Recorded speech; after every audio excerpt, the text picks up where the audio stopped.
Hello again, everyone. Welcome back. Been a sec, been a week. Thank you, everyone, for being so very patient. For anyone who missed, I did take a hiatus just last week. Need to catch up on a whole bunch of what were the words that I used? Situations of potentially academic proportions. Yeah, sure. Yeah, we are back now, and we're gonna be trucking. Yeah, truck stream. My fucking favorites for Monday. Yeah, I'm jazzed. It's gonna be cool. Just got the wheel set up. We are balling. We are balling. Yeah, let's get to it.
Thank you so much for the tier 1. So awesome. Thanks so much. Thanks so much. That's the wrong song.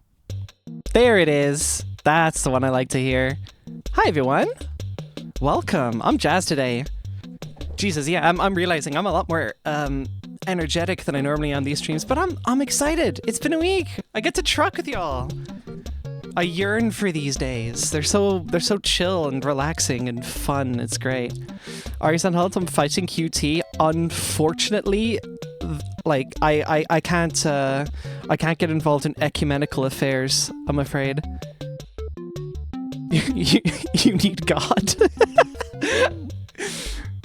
Right. I think I have updates. I do.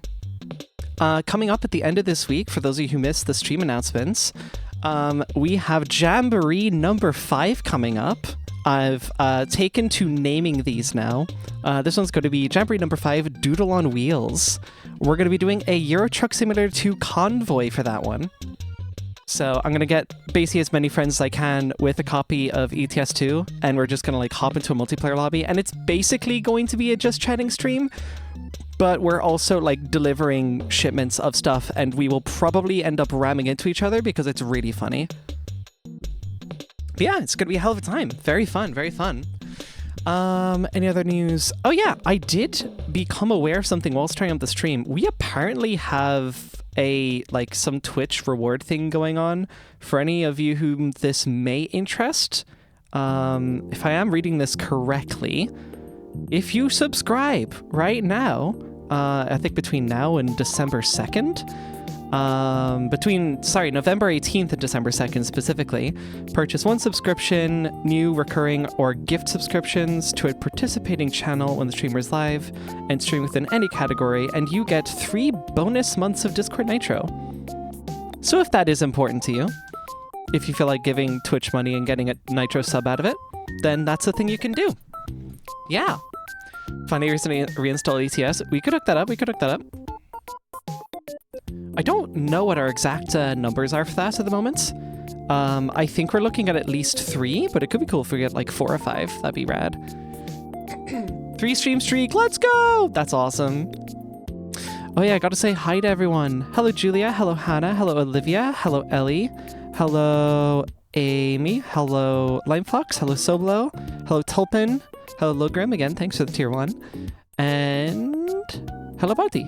And hello, Ivy. Oh, truck! We're trucking. Oh yeah, of course, you can ping whenever. I got my stuff muted regardless, so it's not gonna like distract the stream at all. Yeah. Good day. And we're probably not going to dilly-dally because I just want to like get right into the trucking, and that's really when the best yapping occurs. When we're trucking, while we're on the road. Wait, so they give 3 months of Discord Nitro. That's €3 a month against a 1 month subscription. That is €5. Stonks. I imagine it's full Nitro and not Nitro Classic, but they didn't specify. I presume Nitro is full Nitro and Nitro Classic explicitly is the cheaper lower tier version, which is what I currently use. I bought a year of it because I was thankfully able to like cover that whole upfront, but I do save on like, I think it's like 2 months, and I love a good deal.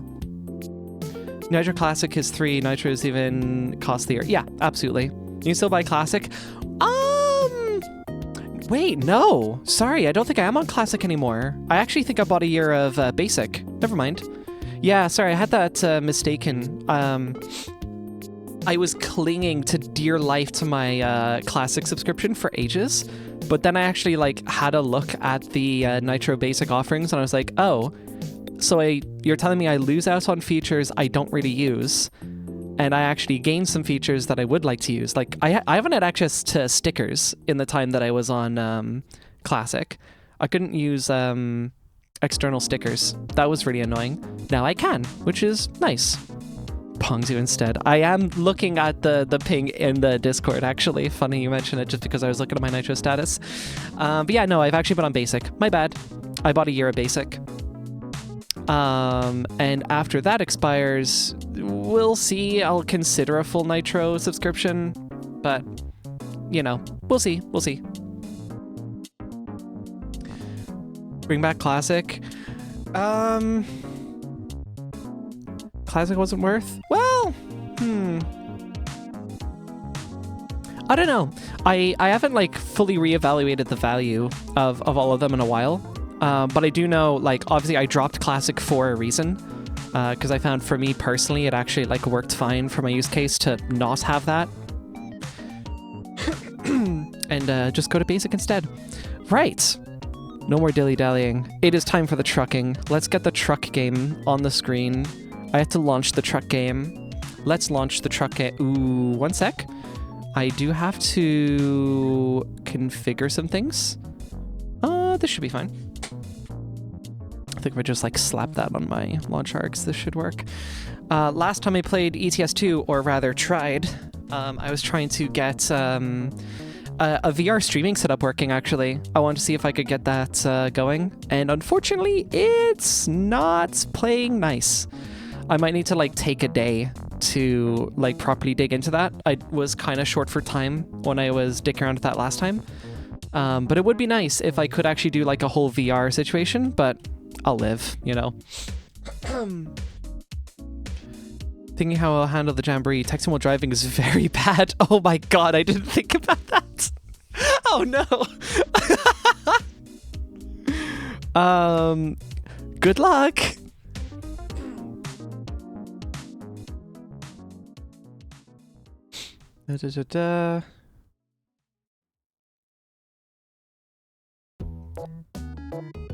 I only just saw it would be scary if I joined the truck jamboree. I'm a passenger princess and don't know how to drive.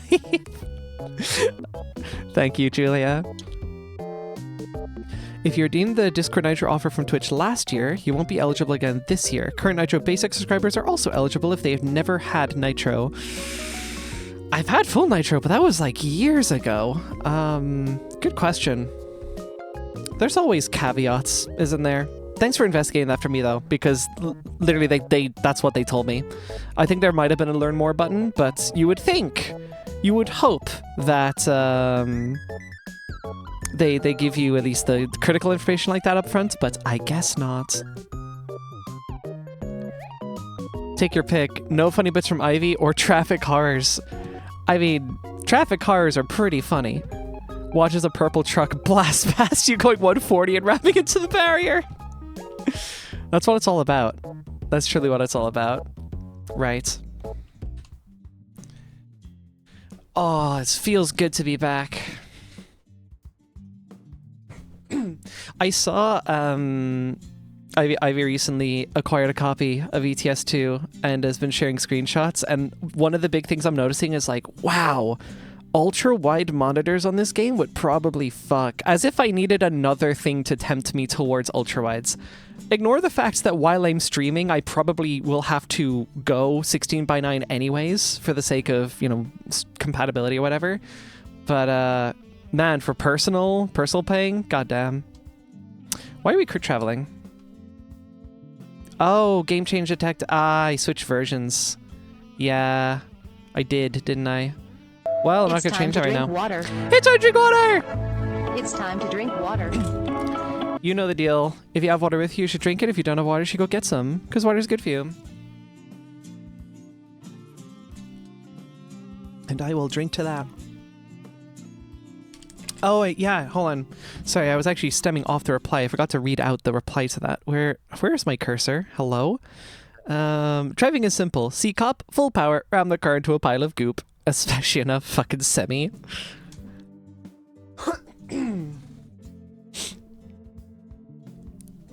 Dinking tea, does it count? Does Sencha key count? I've never heard of. Is it Senka? Sencha? I'm not sure. You know what? Tea can be pretty healthy. So I'm gonna be lenient. But you should always drink water. It's a very good idea.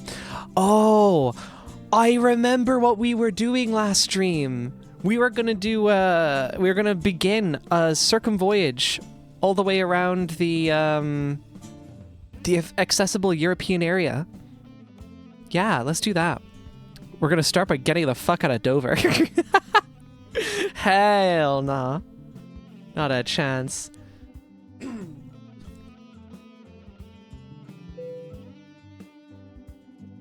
Alright.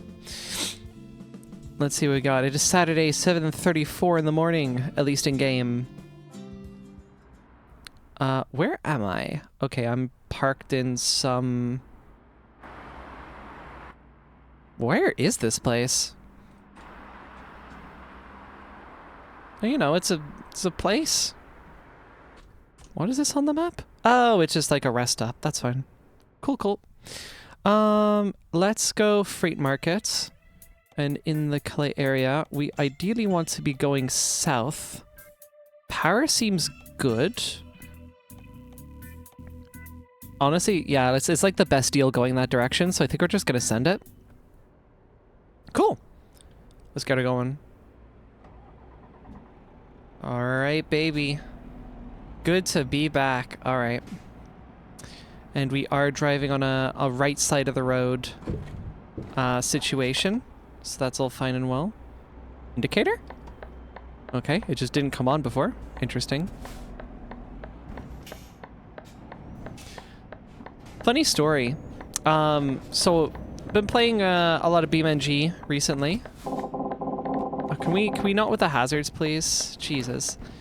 Was playing a lot of BeamNG recently, and one of the things I ended up doing for fun, my mother, who, you know, drives a car like most other adults, I had her try out BeamNG just on my wheel. I was in VR, so that was a fun experience. And I was just like, here, you know, I'm considering these as my very, very unofficial driving lessons. So, like, I'm curious, what do you think? Like, how does it fare for you? Well, the first thing that we learned was that my steering circle was completely unrealistic. And incredibly difficult to drive if you've actually driven a proper car before. So that was a fun realization. And after that, I just showed her how I drove for a little bit. And the remark was effectively, if you did half of the things that you were doing in this game right now in an actual like driving test, you would be failed immediately. There were a couple big red flags that I'm now like correcting on, and I'm realizing as I'm like playing right now, I'm used to doing them in BeamNG now, but I'm not used to doing them in ETS yet, so that's going to be fun. First thing, I had some important notes about my setup. I think I've got like a Logitech Driving Force GT as my wheel and pedals. And something to know about the Driving Force GT is it does not have a clutch on it. So I basically am role-playing manual whenever I play it. Another big one, I didn't really turn nearly enough for you to actually see what the hell's going on there, but that's fine. Oh, you gonna let me through? Oh, sweet. Thanks, pal. Appreciate it. Oh, you please go. Please go. Oh, or whatever. Hello, brother? Alright. Whatever. It's fine. Just try not to dink off those cars over there. And we're good. Sweet. Yeah, so there's no clutch on this thing. And, I was like, well, okay, there's only 2 pedals in front of me. The natural thing to do is to put one foot on one foot on the other. It turns out you are absolutely not, under any circumstances, supposed to have both feet on accelerator and brake.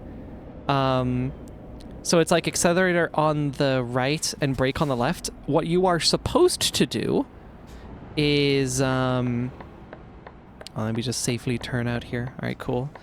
Yeah, you're supposed to have your right foot allocated to accelerator and brake. So like you pull one foot off the other and then place it onto the other. It's never supposed to be across both.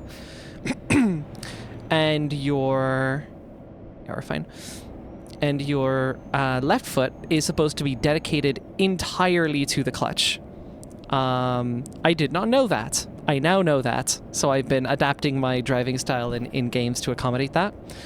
Another thing is the way that I turned the wheel, I would like... what is it? It's 10 and 2, isn't it? Is like the way people say it shorthand.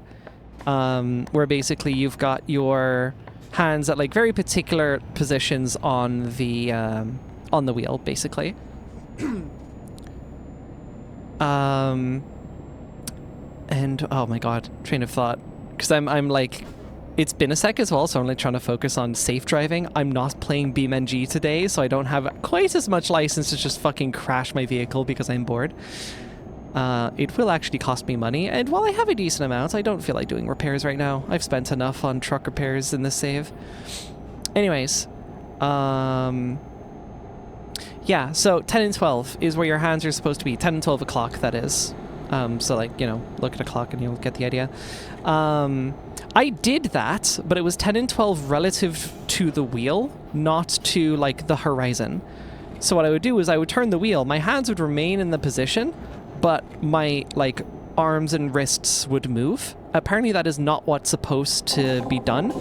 You are instead supposed to kind of, like, shimmy the wheel like through your fingers, if that makes sense. Shimmy the steering wheel through.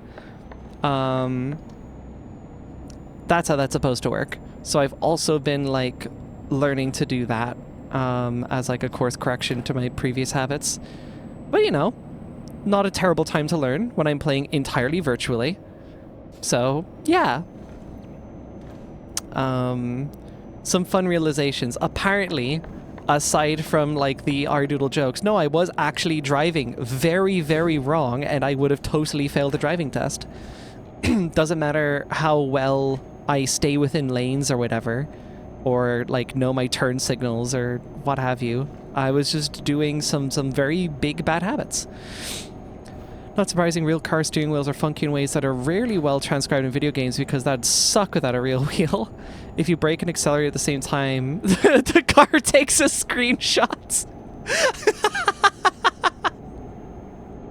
Oh, that's great. I should bind that. I could bind that if I wanted to, I think. That'd be really fucking funny. Cool. Yeah, I'm in speed. Because you don't want to slam down both feet in an emergency. I think kind of deal, yeah. There's no situation in which you should be accelerating and braking. I think it, like, horribly fucking damages the engine. So, like, yeah, I can see why that would be, not very advisable. That makes sense. You should also not keep your left foot on the clutch pedal all the time, but I do it because I abuse the clutch as a brake. Sure. Yeah, I mean, makes sense. If we were to just go off like a generic rule that like the car is safest when you're not touching anything, then it makes some sense. Paris highways, not too bad. Wait, am I still in Paris, or am I technically not? Sorry, not Paris. Yeah, but French? No. Where am I right now? What? Hold on. Is this? Yeah, no, Paris, French border. Okay, no, I am in France. Yeah, French highways. They're kind of all right. They don't seem too bad so far. They're very green. I appreciate that. The UK sucks so ass in this game. I don't like it honestly, like I first started playing this game exclusively in the UK because they don't have an Ireland like segment stock in the game. Update on that, actually. I have been informed that there has been an Ireland DLC announced.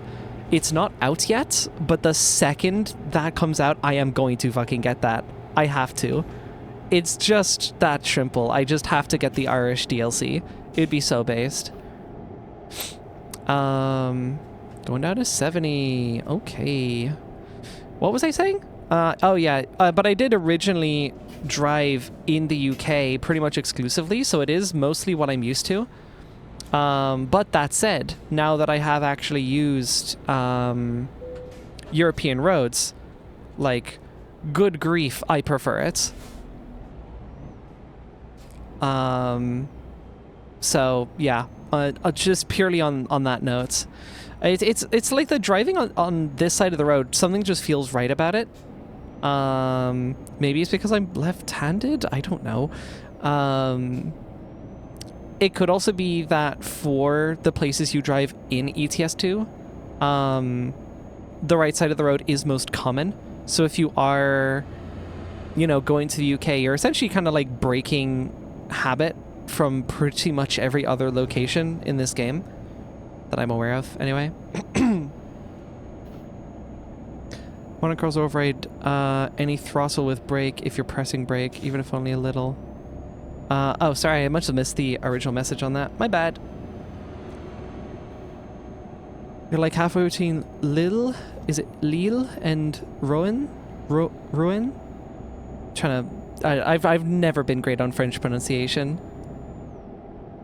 I could probably do German pretty well because I actually, did German at school. And Irish pronunciation as well, of course. Well, reasonably well.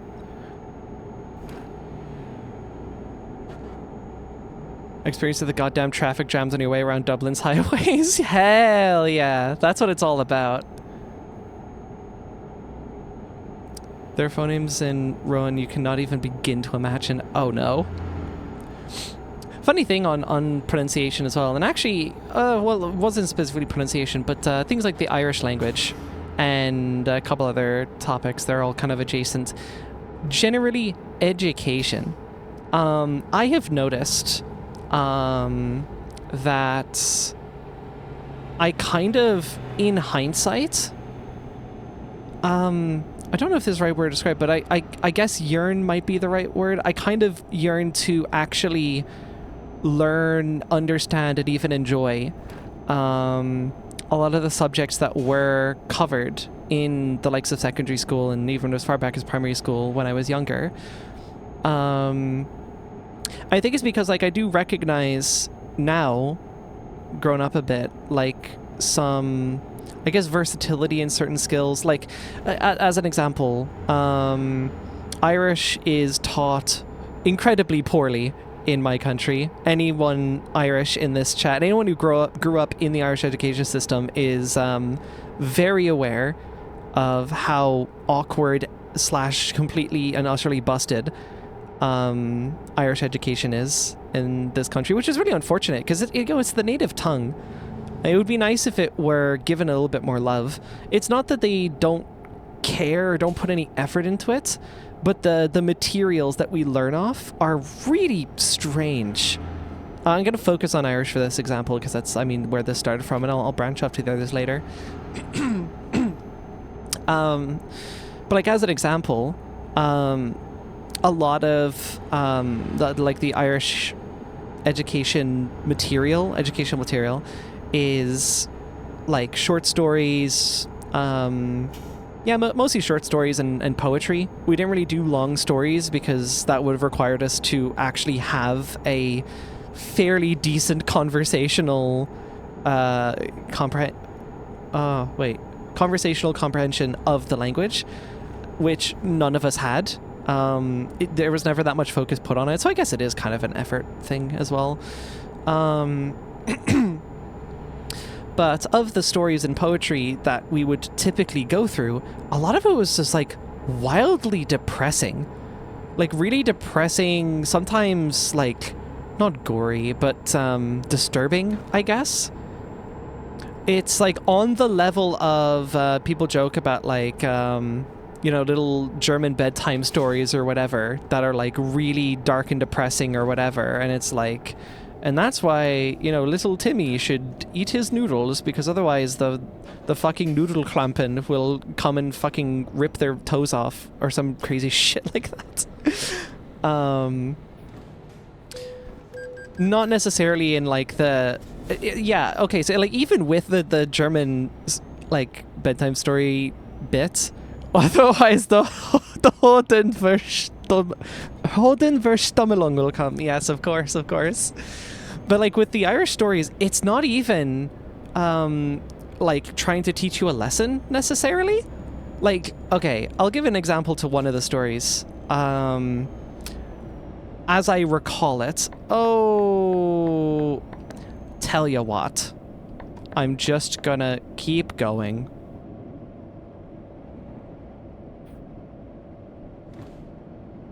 See? Perfectly fine. Nothing bad happened. I was even going the speed limit. Can you believe it?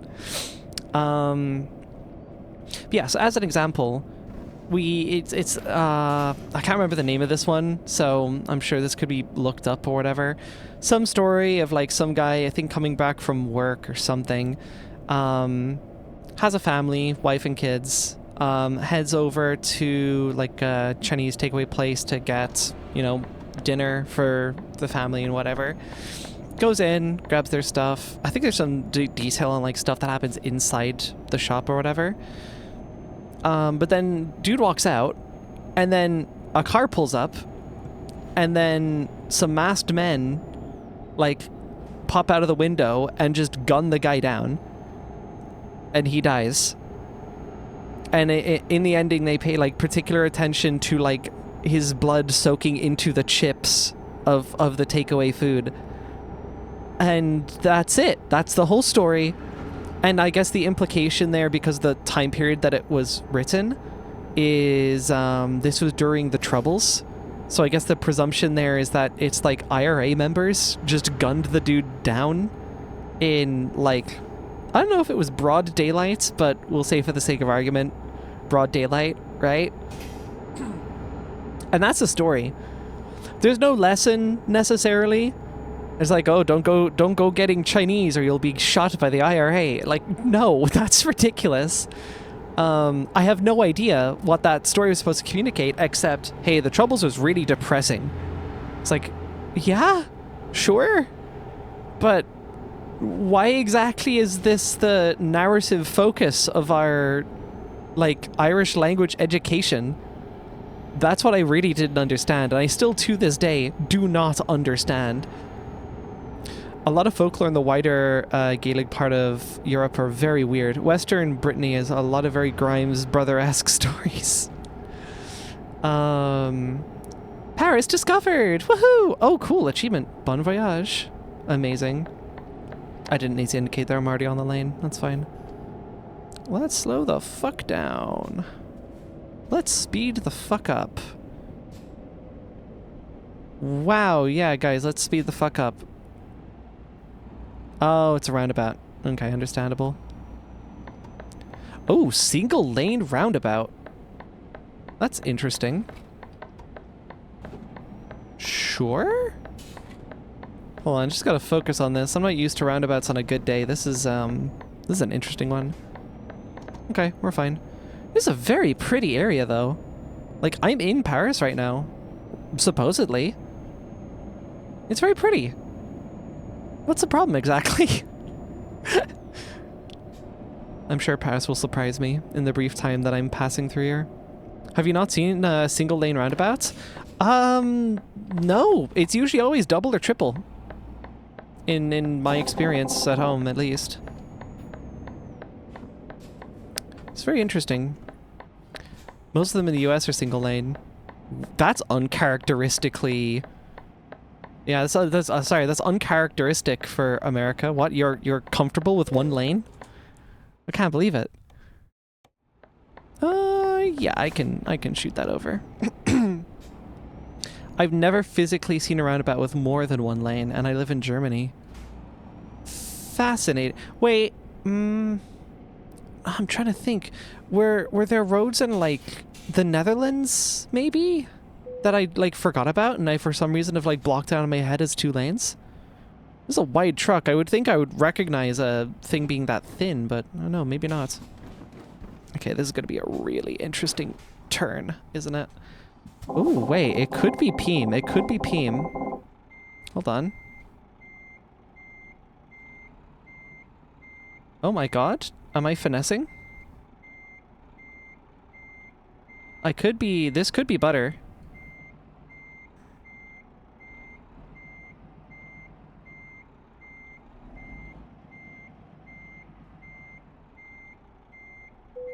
And it is really just as simple as that. Let's go. First delivery on our trek around all of Europe.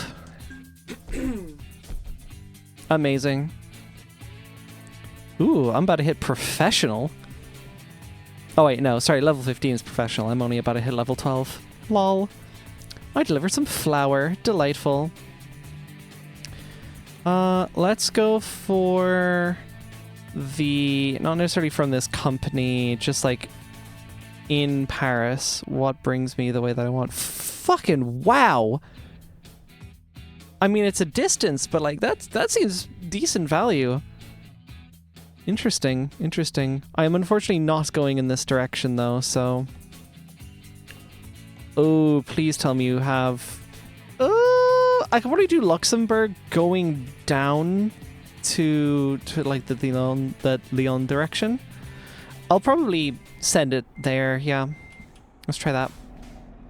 But yeah, anyways, Irish education, filled with stories like that. Yeah, even like going back to primary school, one story that's stuck in my head, and it is like, I don't want to like make a blanket call and say all of them are incredibly dark and depressing, but the only ones that have stuck out to me are the ones that are, and I feel like that's indicative of something. Like you would hope that there would be a nicer story that like actually resonates with me. Okay, cool. Yeah, I'll let you through. I'll let you through. You're good. Yeah, we're fine. Please don't drive directly into me, please. Thank you. Yeah, so I don't want to say they're all depressing, but yeah, one that I can recall from like very early childhood. It's like some story with basically there was an Irish textbook we had, and pretty much all of the narrative bits, all of the stories circulated around this one kind of like fictional family in the book. I'm just gonna go. Thank you. And in this one particular story, let's see, like this is the kind of size of roundabout that I'm a bit more used to seeing. Interesting. But yeah, this family, they had a dog, and then one day they, I don't know, they had a fucking hot air balloon or something for some reason.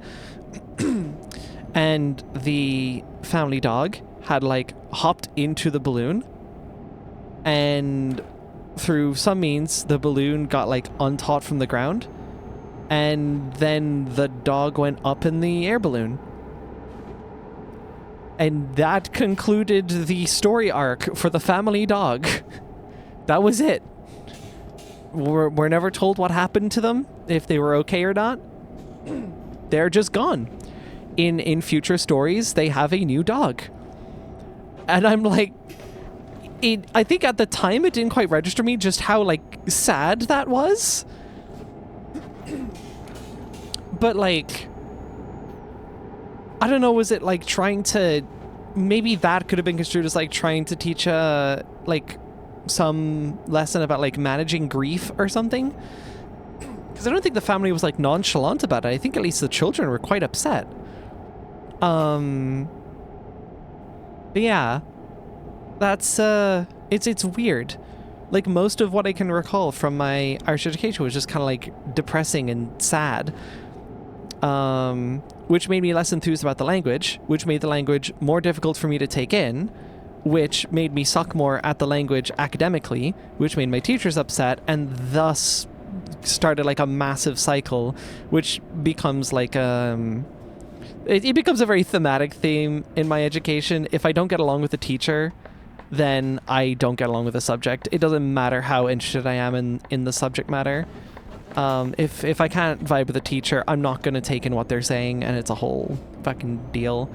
I'm sure I am not the only person who has this issue.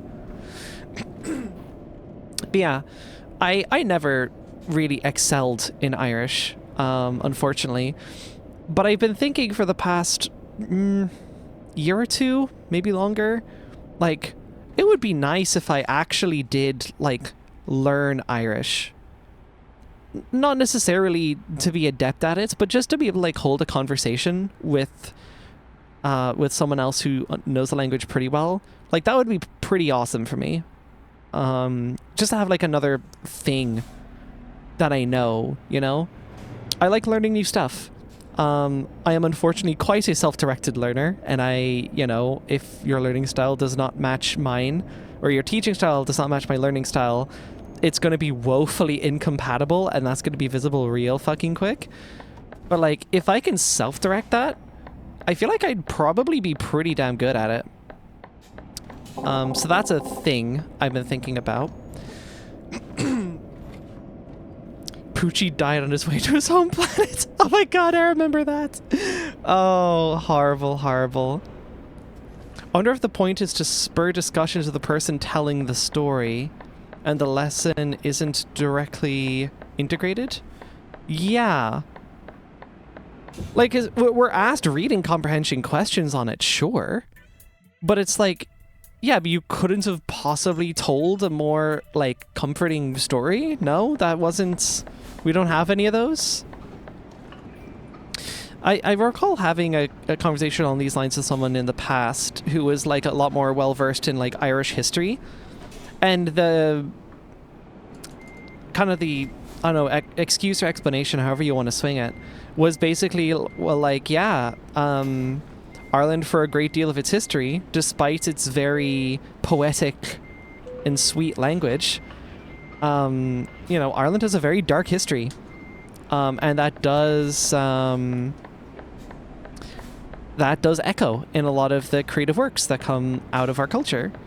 And I'm like, yeah, I guess, but, like, again, the bottom line is my enthusiasm and the enthusiasm of pretty much anyone else I've spoken to about this. Like, I speak to anyone else that I know who has been through the Irish education system and did Irish, which is for most people it is compulsory. Every person I've spoken to has been like, yeah, you know, this story and that story, I know this one by name for being the most dark and depressing fucking thing. But they were just, like, having children read through this and then answer questions on it. And that's, like, for the most part, all we remember. And I know that there are more positive, or even just, you know, more engaging cultural artifacts that we could be taught on, but for some reason that's just not what happened, and I feel like that's a huge shame. Because again, I've seen some of the things that come out of that, even something as simple as just like an Irish cover of a song, right? It's like, wow, this language does sound fucking beautiful when it's not used to describe murder or needless death or shit like that. And it's not like I'm a fucking pacifist or anything, you know.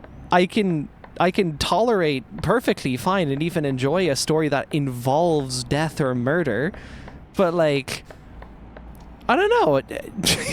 I feel like that should be the basis of your language education. It seems very strange to me. I don't know. I don't know what you're complaining about, to be honest, Daff. This is just like, you're tweaking at this stage. I'm liking the unique roads. I feel like that's going to be a very fun staple of these streams, is going to be, you know, just exploring all the different roads. That'll be fun.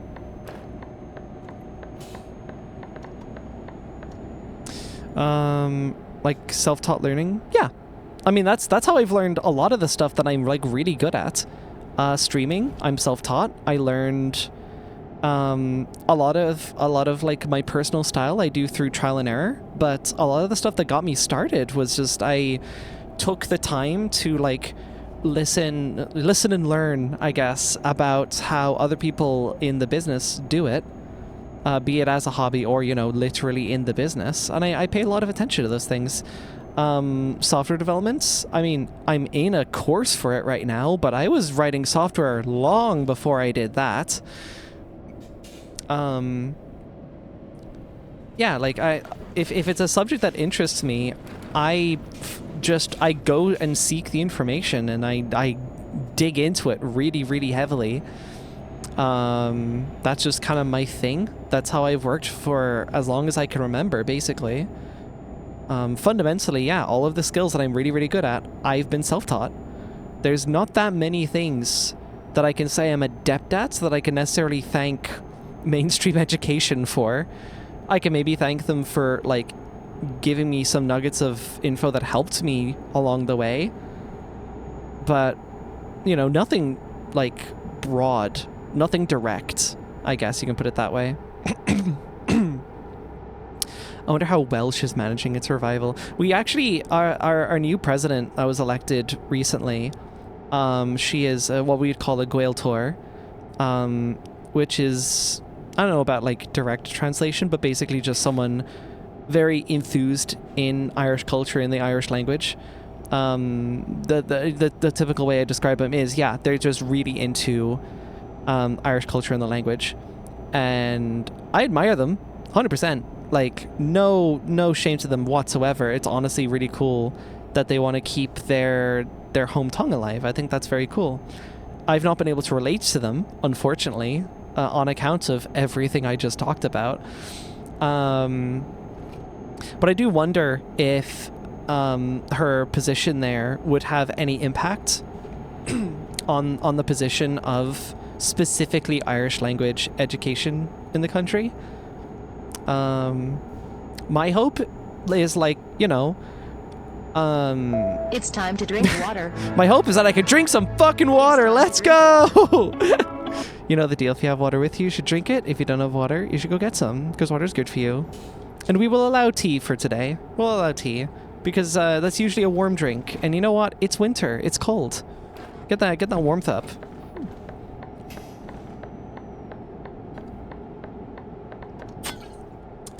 Gingerbread Pepsi, however, is almost as far as I could possibly describe from water. Pepsi would be somewhere in between water and battery acid, I believe. I've gotten very biased against like super sugary carbonated drinks as I've grown up, I've noticed. I think a lot of it has to do not with, I mean, yeah, I've become a bit more health conscious, I suppose. But also just like, wow, carbonated drinks do not fucking agree with me. Cause me all sorts of trouble. So like, despite how nice the orange tastes, I could always just like have an orange juice, you know? I don't necessarily need to be dealing with carbonation. I don't necessarily need to be dealing with added sugars or whatever. Oh, I'm sure it tastes nice. It's just not fucking good for you in comparison to water. There's a lot of tolls here. Am I actually paying for these, or... Start of toll road, keep the ticket. I don't think I've been charged through any of these so far. This might just be like a security checkpoint or something? Or maybe I... Wait. Yeah, I think it was just like in and out of Paris or something. I might have like paid on the way in and I've like forgotten. I don't know. Don't remember. Anyways, yeah, what I would like to see is bilinguality being like a bigger thing, especially for like younger kids as well, because being bilingual is fucking powerful, you know? Big thing I've been told a lot, and it makes sense in my head, is if you are bilingual, even just 2 languages, you are basically predisposed to like your brain being a lot more malleable for learning new languages and possibly other skills. I wouldn't rule it out, but it's especially just like communication. Ooh, I'm tired. That's not good. You think you're going to say bisexual? Whatever the kids figure out about themselves in the future, but primary school is not the place I'd be bringing that out immediately. Brain malleable. Yeah, bilingual. Yeah, being bilingual is super cool. I feel like in places like, you know, Germany, France, wherever, I imagine that, you know, your native languages are a lot more second nature to you. For me, oh, fuck all Irish. I have like a little bit, but in order to hold up a conversation, I would need to spend like some time, you know, going through that. I'd basically like relearning a whole bunch of stuff from scratch. Probably like getting Irish books and just reading through those the best I can. I've got like an Irish-English dictionary lying around somewhere, I believe. That could be put to some pretty great use. Fucking hell, another toll. What is happening? Okay, they do at least have a rest stop. What's my ETA on this? The following day at 8 in the morning? Ah, that's doable. I can do a rest stop, I think. There it is. 32 euro. That's not bad, actually. I paid way more before. Ooh, I'm not even halfway. When did I start?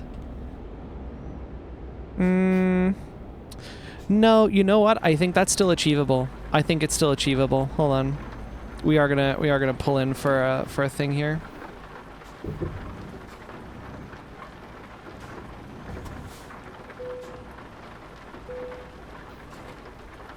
Yeah, let's do that. Because I do not want to be falling asleep on a fucking highway. Oh, we've got so much time. We've got so much time. No fucking problem, dude. I think there's some extra XP for an early delivery, but I don't think I get paid any different, so... Ooh, why weren't my lights on? Jesus. Okay. I cannot believe I missed that. Falling asleep on a highway is exciting. It's true, but might be expensive. But yeah, bilinguality. That would be really cool to see if that became a bigger thing. It's a big ask from just like a new president. We're not like the States where the president is like a super high-ranking authority or anything. Like on level with like like one of the 3 major pillars of like all government. Our president is, well, maybe on paper that's what they're supposed to be, but in practice, president is more like... In the past, I've joked just like the mascot of the country, but I would consider the role to be a lot more like the public relations, maybe? Like a lot of what...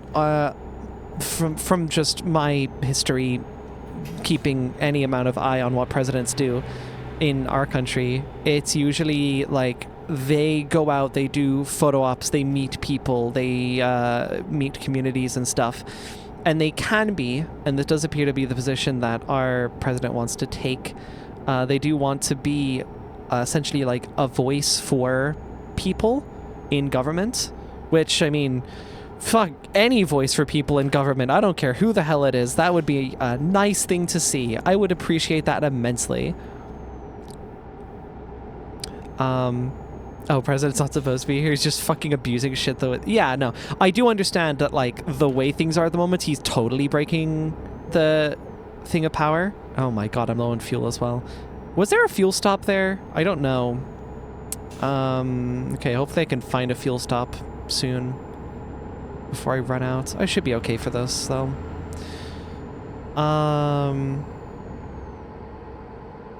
What was it? Yeah. So I don't expect our president to necessarily, you know, revolutionize the education system, but if there could be a nudge, you know? If there could be some plan of action, and again, this is someone who is like very passionate about the Irish language and Irish culture, so I wouldn't rule out the possibility that she's put some thought into what a is that a place I can go into? I think it is. Yeah, I can see the little thing on it. I can imagine this is someone who has given some thought to how an Irish education reform could be done. And I mean, education reform in general is something that has been talked about, along with reform of a lot of other things in our country. This truck simulator stream feels like how I commandeer my life.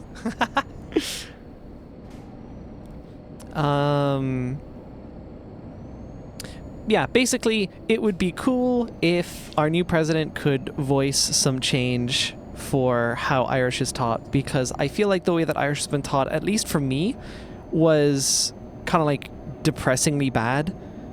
And as a result, it's left me with very, very little interest in the language. But in hindsight, I'm like looking back on it going, man, you know, it would be pretty cool if I could get that language into my head in the time where I've still got a little bit of malleability in my head.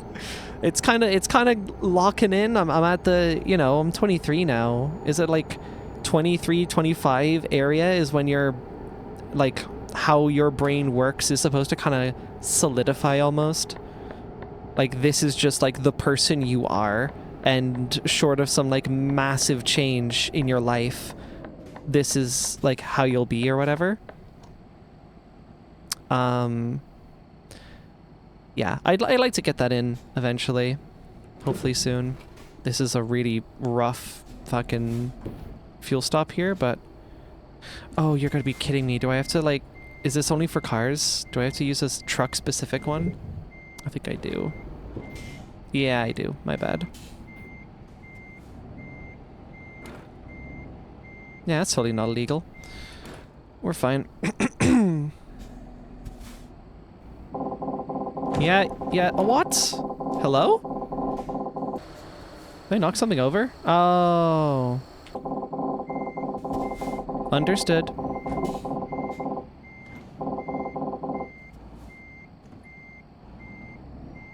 Okay, we're gonna try that again. Not hitting the road signs this time. It's over. I'll never be a Langoid. I'm stuck as a modeling cell. Oh my god, Julia.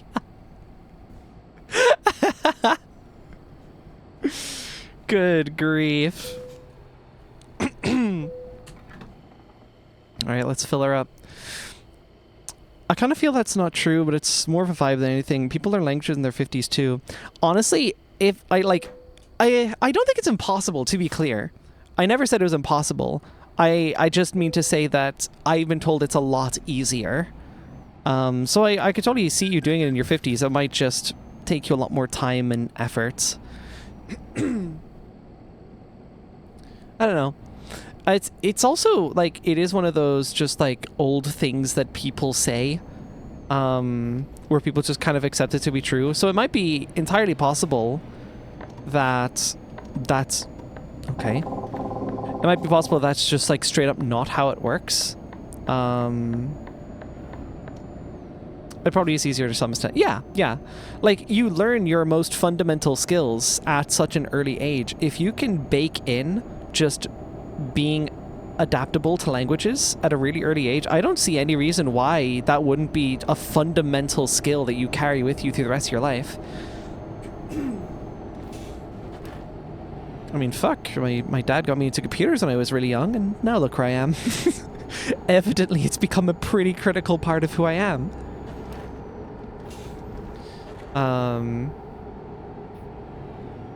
I think brain plasticity does decrease with age, but it's not binary, past this age you're cooked. Yeah, that's another thing as well. It's like I say roughly that area. I think my time is limited on ease. But it's like, yeah, I'm not gonna suddenly turn an age, and it's like when people turn 18, they don't magically become responsible. Some people go into their 40s or 80s and they're still not very responsible. It's a whole deal. Okay. Roadworks. Okay, fair enough. Yeah, this looks safe. Anyways, I speedrun alcoholism in my early 20s. Yeah, that would do some other shit to your brain. But yeah, it would be nice to pick up Irish at some points. I mean, I think I was first like breaking down the walls of like not caring about other languages as much when I happened upon conlangs. There's one language in particular, I can't remember what it's called. It was referenced in like an audio story that I was listening to a while ago. Can't remember the name of it, unfortunately, but it's a pretty old one. And one in particular that stood out to me after the fact was, of course, I know a couple people in this chat are going to know what I'm talking about. Tokipona was, of course, one that was like really interesting to me. A very like simple language, very simple rules, not a whole lot of words, and it's very constructive. You build from like core components, and I find that like really fascinating as a method for communication. Yeah, Tokipona. It is a cool language. I learned a little bit. And I practiced it for like a few days, but then I got busy and distracted by other shit, so most of it has kind of fallen out of my head. Unfortunately. But it would be nice to come back to it. I think one of the issues as well is like outside of like a niche kind of mostly queer terminally online group, I don't feel like Tokipona would communicate with a lot of other people. Like, I couldn't use it in my day-to-day. Not even close. I couldn't use it in most other internet circles. They wouldn't know what I'm talking about. So it lacks a little in versatility in my world. But, I mean, at the moment, because, you know, I'm so backed up with all sorts of, like, pretty critical things going on in life, and I mean, it's a number of things. It's not just streaming and college. There's a lot of other things that go on in my head that I want to like focus on and keep balance on. But I'm not in a position right now where I can just pick up a language, I guess, just for the fun of it. But I do want to. I do definitely want to. Things like Tokipona, Irish. Those are two that would be really cool to learn. Maybe some other like European ones would be really nice as well. I know a lot of people go out to like learn Japanese or Chinese or something. Claire like got really into trying to learn Chinese a little while back. I don't know what the progress is on that, but I remember she was getting pretty far. So that was very cool. Oh yeah, Morse code. That, you know, actually that is one that would be interesting to learn. Funnily enough, because Morse code, while in extremely fringe situations, does actually have like really good versatility in those situations where you really fucking need it. I don't think I need to turn off there, so I'm just gonna... Wait, do I? Oh, wait. No, I do want to go this way. My bad. I'm sorry. Please don't be mad, truck. Please don't ram into my trailer either. Holy shit. Yeah, I wanted to go this way. Yeah, Morse code in like pinch situations where you would actually need it. I mean, to be fair, If you know how to do SOS, which is just dot dot dot, is it dot dot dot dash dash dash dot dot dot? Like, that's a pretty easy pattern to learn, and I think it's very, very simple by design. So like, yeah, that's a cool one that would be nice to learn. Also because like ham radio is not something I have the time or resources to really look into right now, but that would be a cool thing to like at least dabble in for a couple of weeks, you know? For a couple of weeks, as in I would not be getting like a massive fucking kit or anything. But like if I could scrap some shit together with like some raw components on an Arduino, I'd feel so fucking cool. That'd be rad. The 2 Morse code essentials, SOS and I don't know Morse code.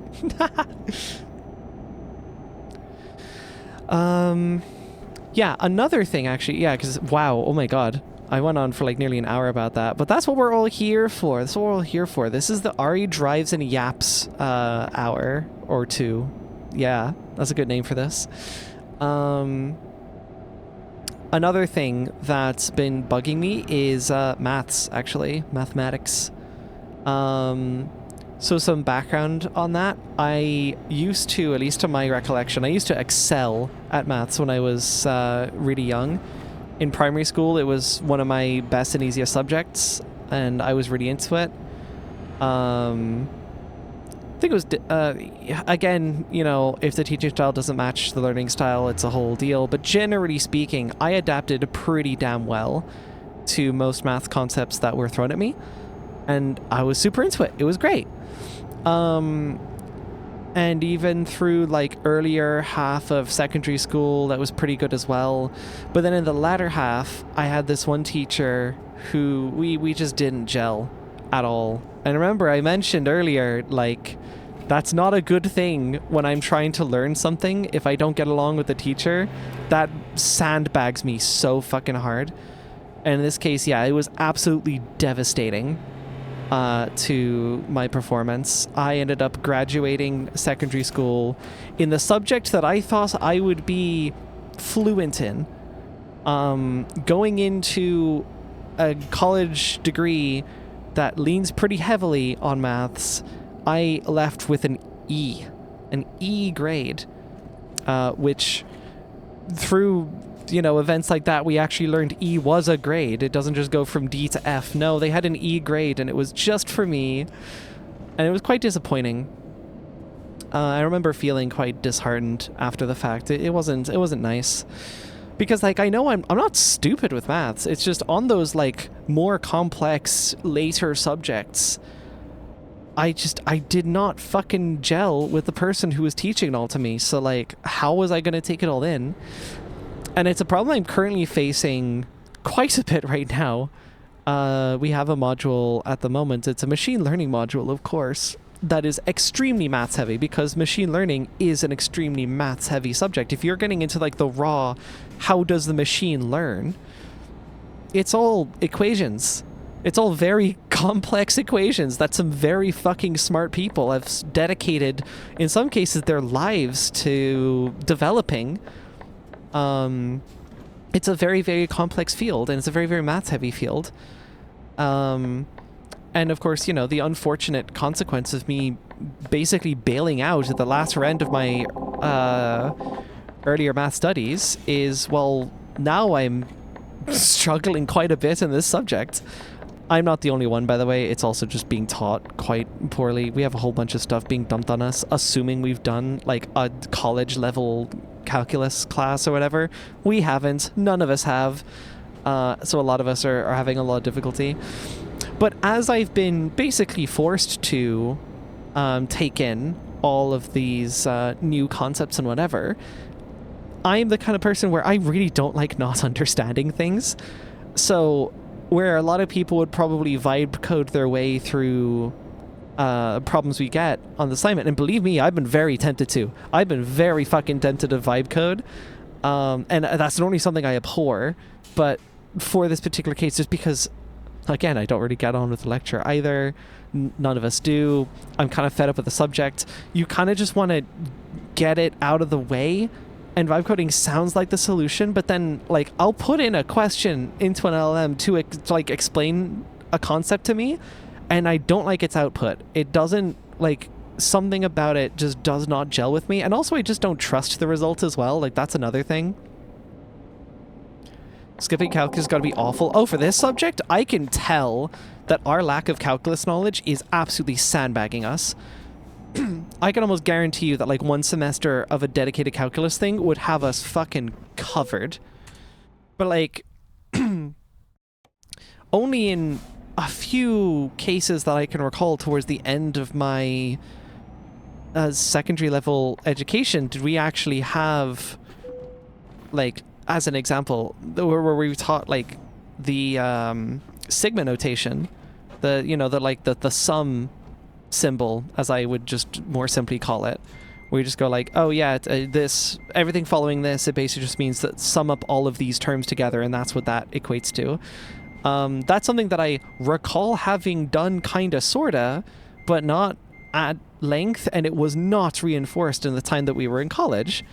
So there's like this idea that like, okay, we're probably not really going to use it, and then boom, here's a course in here's a module in our final fucking year that leans immensely on it, like extremely heavily, and so many other really complex subjects. What do I want to bump up? Fragile cargo would be kind of funny. I'll probably balance it. High value cargo. Eco driving could be cool for the fuel.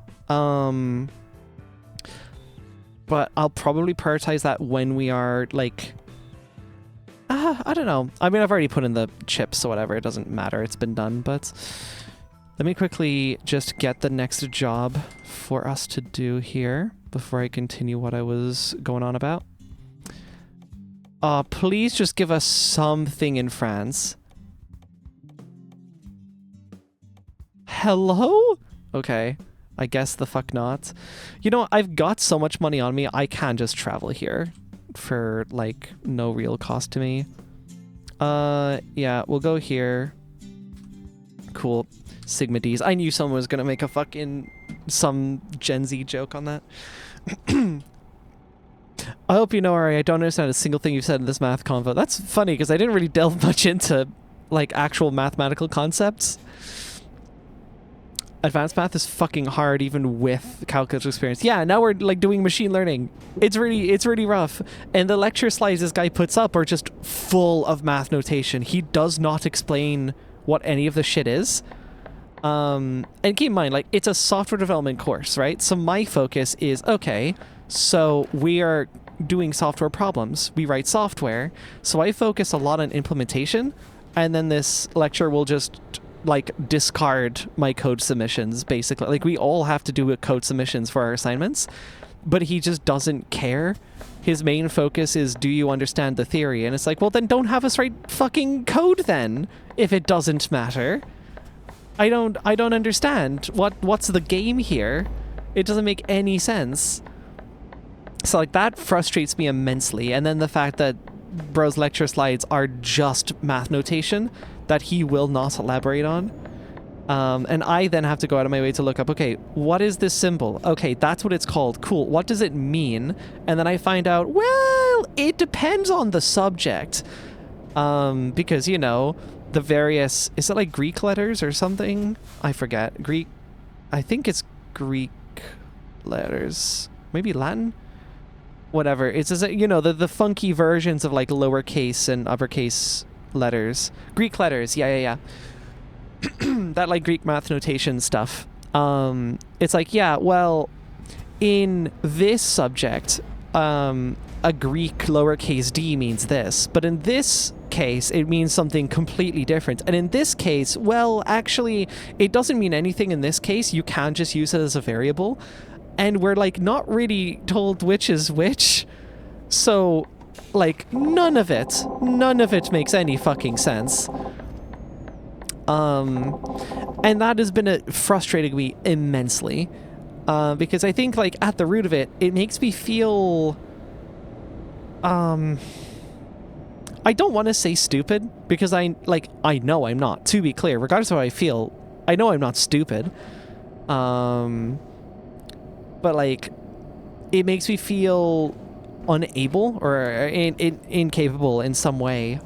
And I'm like, no, I've gone through 3 years of this course already. I'm at the home stretch, basically. There's no way I'm just, like, not cut out for this. That doesn't make any sense. So it's been frustrating me a lot. And kind of as a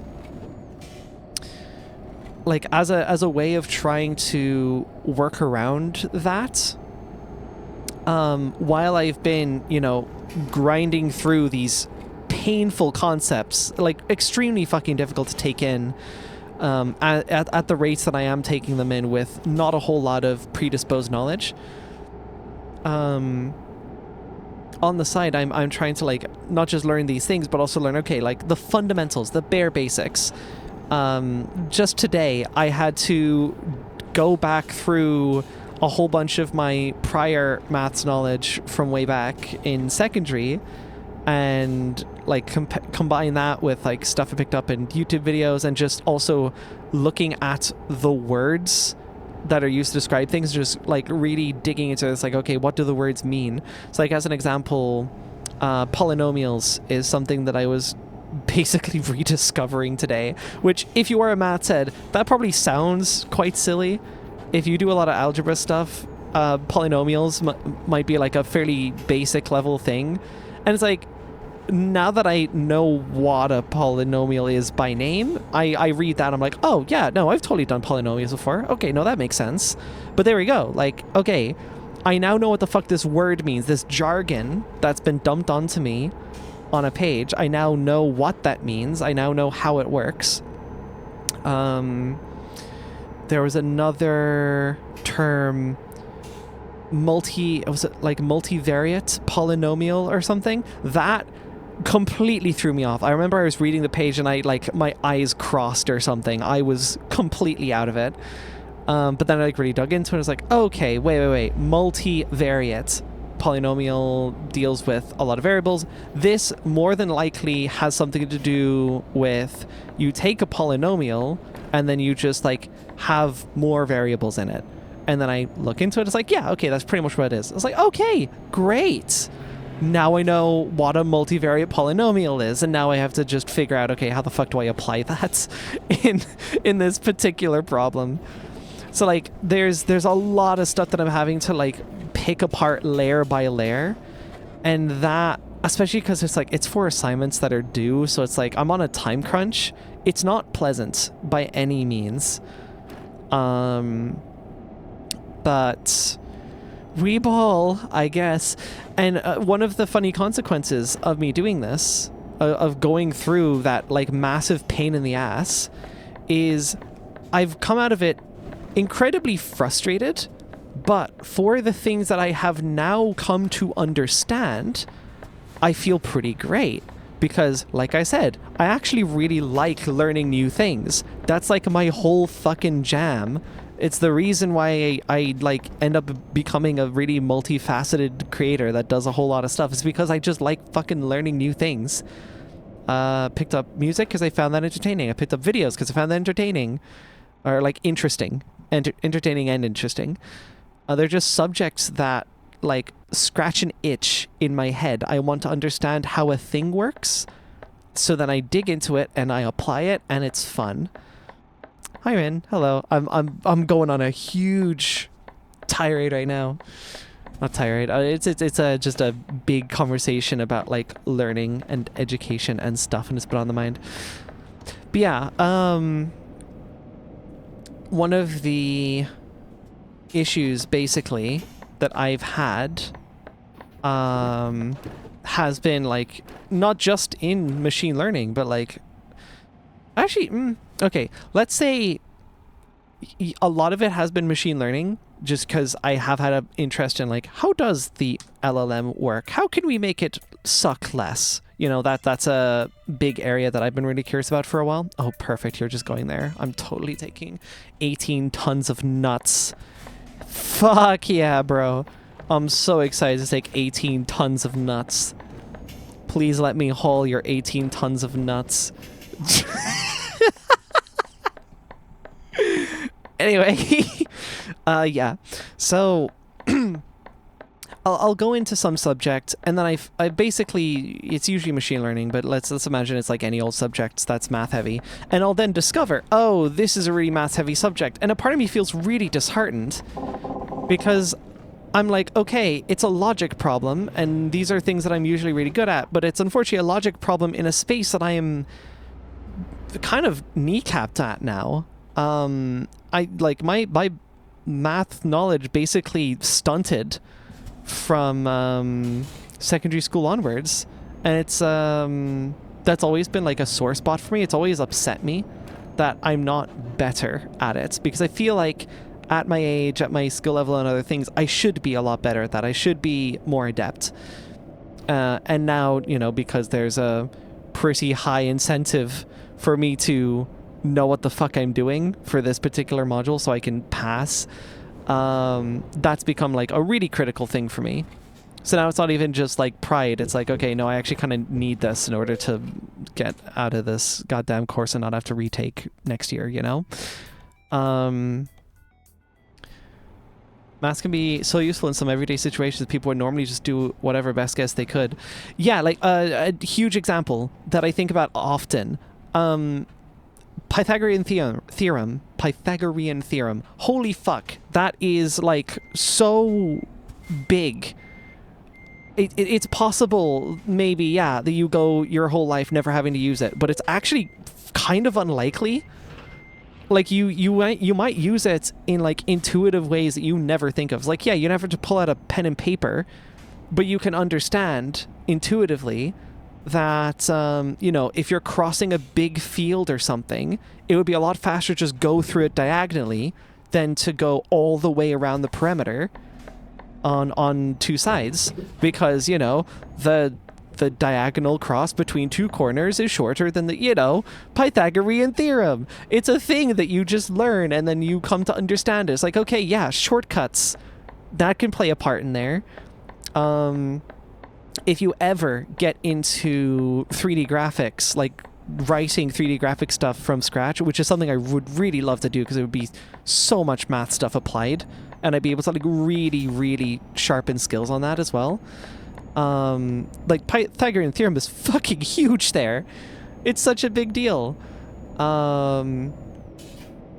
It's like, yeah, there are a lot of like really cool math concepts that we use often, and maybe in cases where, you know, much more nuanced things where it's like, oh, this is a really big numbers problem, and you think it's like, okay, yeah, I guess I'll just do this the slow and manual way because it's what I know.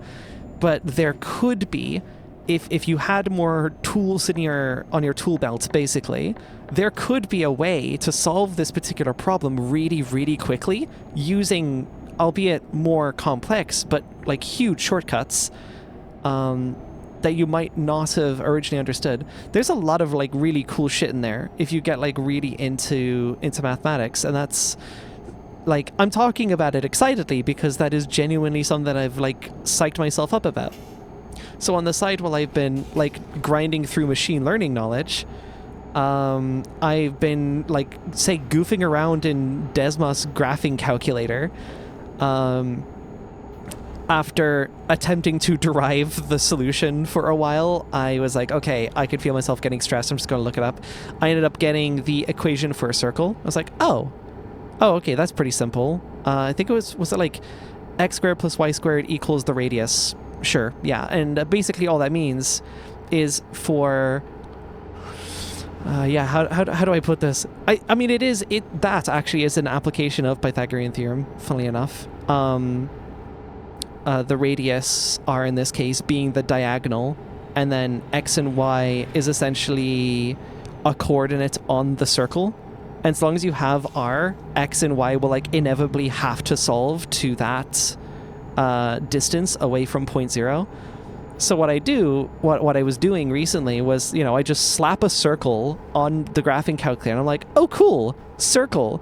And then I parameterize it so I can like control the position in world space. I guess we can call it that because, you know, game background and whatever. I'll move it around in coordinate space, and I can parameterize the radius and all that jazz. It's super cool. And then I'm like, okay, well, I got one circle. Now let's make more circles. And in fact, let's make the circle move around at a at a constant pace. So I'll like create variable t representing time, and that's just okay. This is a value that will just linearly continue incrementing forever and ever, and that will essentially just be representative of time that has passed. Plug that into sine to make it like oscillate back and forth. So like with each second, it'll complete one full oscillation along an axis. Plug that into both x and y, and boom, you've now got a circle that's like orbiting another circle. Like tweak that some more, and all of a sudden I've got a fucking like, basically like a do I want to say like geometric, I don't know. Essentially, I've got like the equation for like a very basic simulated star system, and that to me is like super cool because I'm a fucking nerd. But that got me like really, really jazzed, and I was like, yeah, I can feel it here as I am like playing around with this stuff. This is something that I genuinely enjoy. Math's gonna actually be really fucking fun and interesting. If you just apply them to problems that are actually interesting, and you can explore it in a way that actually matches your teaching style. So like, I don't know, you might be the kind of person where traditional academia worked perfectly fine for you, and that's great, but unfortunately it didn't work for me because my brain works differently. And my method has very much been, I see a thing that I think is cool, or I even just picture it in my head, like I imagine it, right? And I just want to understand, well, how does that work? How do I do that? And then I start like trying to pick apart all of the little elements, the essence of this problem, to try and... My ultimate thing, especially when it comes to math, I'm not comfortable just like memorizing the formula. I want to be able to derive it, because that's when it becomes intuitive to me. When the core rules all just fit together, if I could essentially write a proof like on a whim that, you know, if I can write something that proves that, you know, x squared plus y squared equal radius, right? Then I'm sorted. And now I have done that, and now I can confidently say, yeah, okay, cool. I understand the equation of a circle. That's fucking rad. You also easily extended to give orbiting planet a moon. And I literally did that. If you then, you know, if you parameterize one of the planet's x and y coordinates as that orbiting equation, right? Then you've got a reusable x and y for this other planet circling the sun. And then you could just have a moon circle that other planet instead of the sun. So yeah, I literally did that. And it was great. It was a really fun experiment, and I was very jazzed. I also very recently figured out that, happened upon that macOS has a built-in like graphing calculator app. It's just called Grapher. If you are on a Mac right now, literally just like open up Spotlight, like Command Space, and just type in Grapher. It's probably there. And you can just pull up a 2D or 3D graph. You can customize it however you want, and you can just build graphs. You can make a sphere, a circle, whatever the fuck shape you want. So I ended up taking that, and I made a sun and a planet and a moon, and they all just orbited around, and it was awesome. The app does run kind of crap, by the way. I'm pretty sure it does CPU render everything, so just be mindful of that going in. It's probably not going to run very well and make your computer very, very hot. But it was sick. It was like, oh shit, I've got 3D planets. This is awesome. It's like, yeah, I was fucking delighted. That was amazing. For me, anyway. And I mean, like, some things that I was pondering earlier just in my head was like, things that, like, I understand to exist as, like, core parts of game development, right? So one of the things that's very common in games as an optimization step is frustum culling. Frustrum? I don't remember if there's a second R in there. Either way, it's essentially taking objects that are in, that are outside of your field of view and essentially just not rendering them. Oh, it's frustum. Okay, cool. Thank you. Yeah, more specifically, you'll take any objects that are in world space. This would be something that happens on the CPU before you even make a GPU call, and you'll essentially you'll go through every object, and you basically get a bounding box around that object. This is the most basic, super quick and easy form of doing this.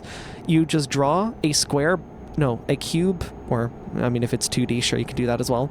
Whatever dimensionality your game is, you draw a bounding box around your object, and then you just do a very, very quick check to see, hey, is this bounding box intersecting with my camera's view, basically. And we get into stuff like near and far planes or whatever, but it's kind of, that's also an optimization step, but for the sake of explanation, it's not here. So that problem, I was trying to ponder that in my head, how that works. And I figured out in pretty short time how I would make that work for specifically an orthogonal perspective, basically. So orthogonal would be, imagine you took all of the 3D objects in your space and you just squished them flat on the camera as they were. That would be orthogonal. Imagining the camera as a big glass pane that spans your entire view, and then you just throw everything directly at the glass window. I figured out how I'd be able to derive that solution. Now I haven't implemented it, so it is, it's theoretical, but it vaguely tracks with what I recall from seeing some earlier guides, seeing some guides in the past that explained how that stuff works. And I was like, wow, that's sick. Okay, I understand how this works. That's fucking awesome. So I could, if I wanted to, potentially write an orthogonal, I don't know about renderer, but it's certainly a frustum culling algorithm. That's cool. The thing that still kind of catches me is, perspective cameras, which is, what I've got here, for example. Not every object's just squished on my screen. Everything's got some amount of depth, things have distance. They're not just flat on my screen. That is a trickier problem, and that's one that I've not quite figured out, and I feel like that is a lot more complicated. But the fact that I've got the core stuff out of the way, makes me feel a lot more confident for learning that. 3D graphics in general is really cool. There is, so much applied maths you can do there. Not even just for, how you, put stuff on the, where you put stuff on the screen, how to draw a triangle, but then if you get into, shader code and stuff as well, and I mean, if you want an excuse to, figure out how to write, if you want an excuse to learn writing graphics code and learning cool math stuff, look at Shader Toy, the front page of Shader Toy or whatever. You will find so many really cool incentives because you can make some extremely cool shit when you get into writing your own shaders from scratch. That shit is fire. It's so nice. Oh yeah, back to 3D graphics. Matrices are used extensively to project the 3D points in world space onto your 2D screen with perspective or Yeah. I completely forgotten that part. Yeah. My summary of orthogonal projection was assuming that your camera never moves, but your camera is probably going to rotate, and that is something you would want to account for. The problem suddenly becomes a lot more complicated when your camera is not facing basically a neutral position, what in matrix stuff you would call the identity matrix, I think. I believe it's identity matrix is the most basic form. There's no modifications to it. That's the camera transformation. And I recall, oh man, I remember matrix multiplication being matrix multiplication being a really difficult subject for me when we did it year 2 of college. And it frustrated me for a while because, same reason as machine learning. It was just damn, I used to be so fucking good at math shit, and this is completely stumping me. But I also, I totally get how interesting this subject is, and I know how important it is for a lot of the stuff that I'm really interested, you get me. hopefully. A lot of my interest in especially just like academia subjects is like, how does this apply to me? How can I make this useful? And that's the second I've got that, well, you've got me on board at that point. But matrix multiplication was like so easy for me to discern, like, oh yeah, no, this is going to be pretty huge for me. This is going to be extremely important. In particular, yeah, in 3D graphics. So like the idea of, well, what if your camera is not at, you know, its initial angle or whatever, because that's most of the time. And the solution for that is matrix multiplication. Now I'd have to like play around with it in my head. It's not quite as simple as like checking if a value is in between two values, because that's basically what the frustum culling is.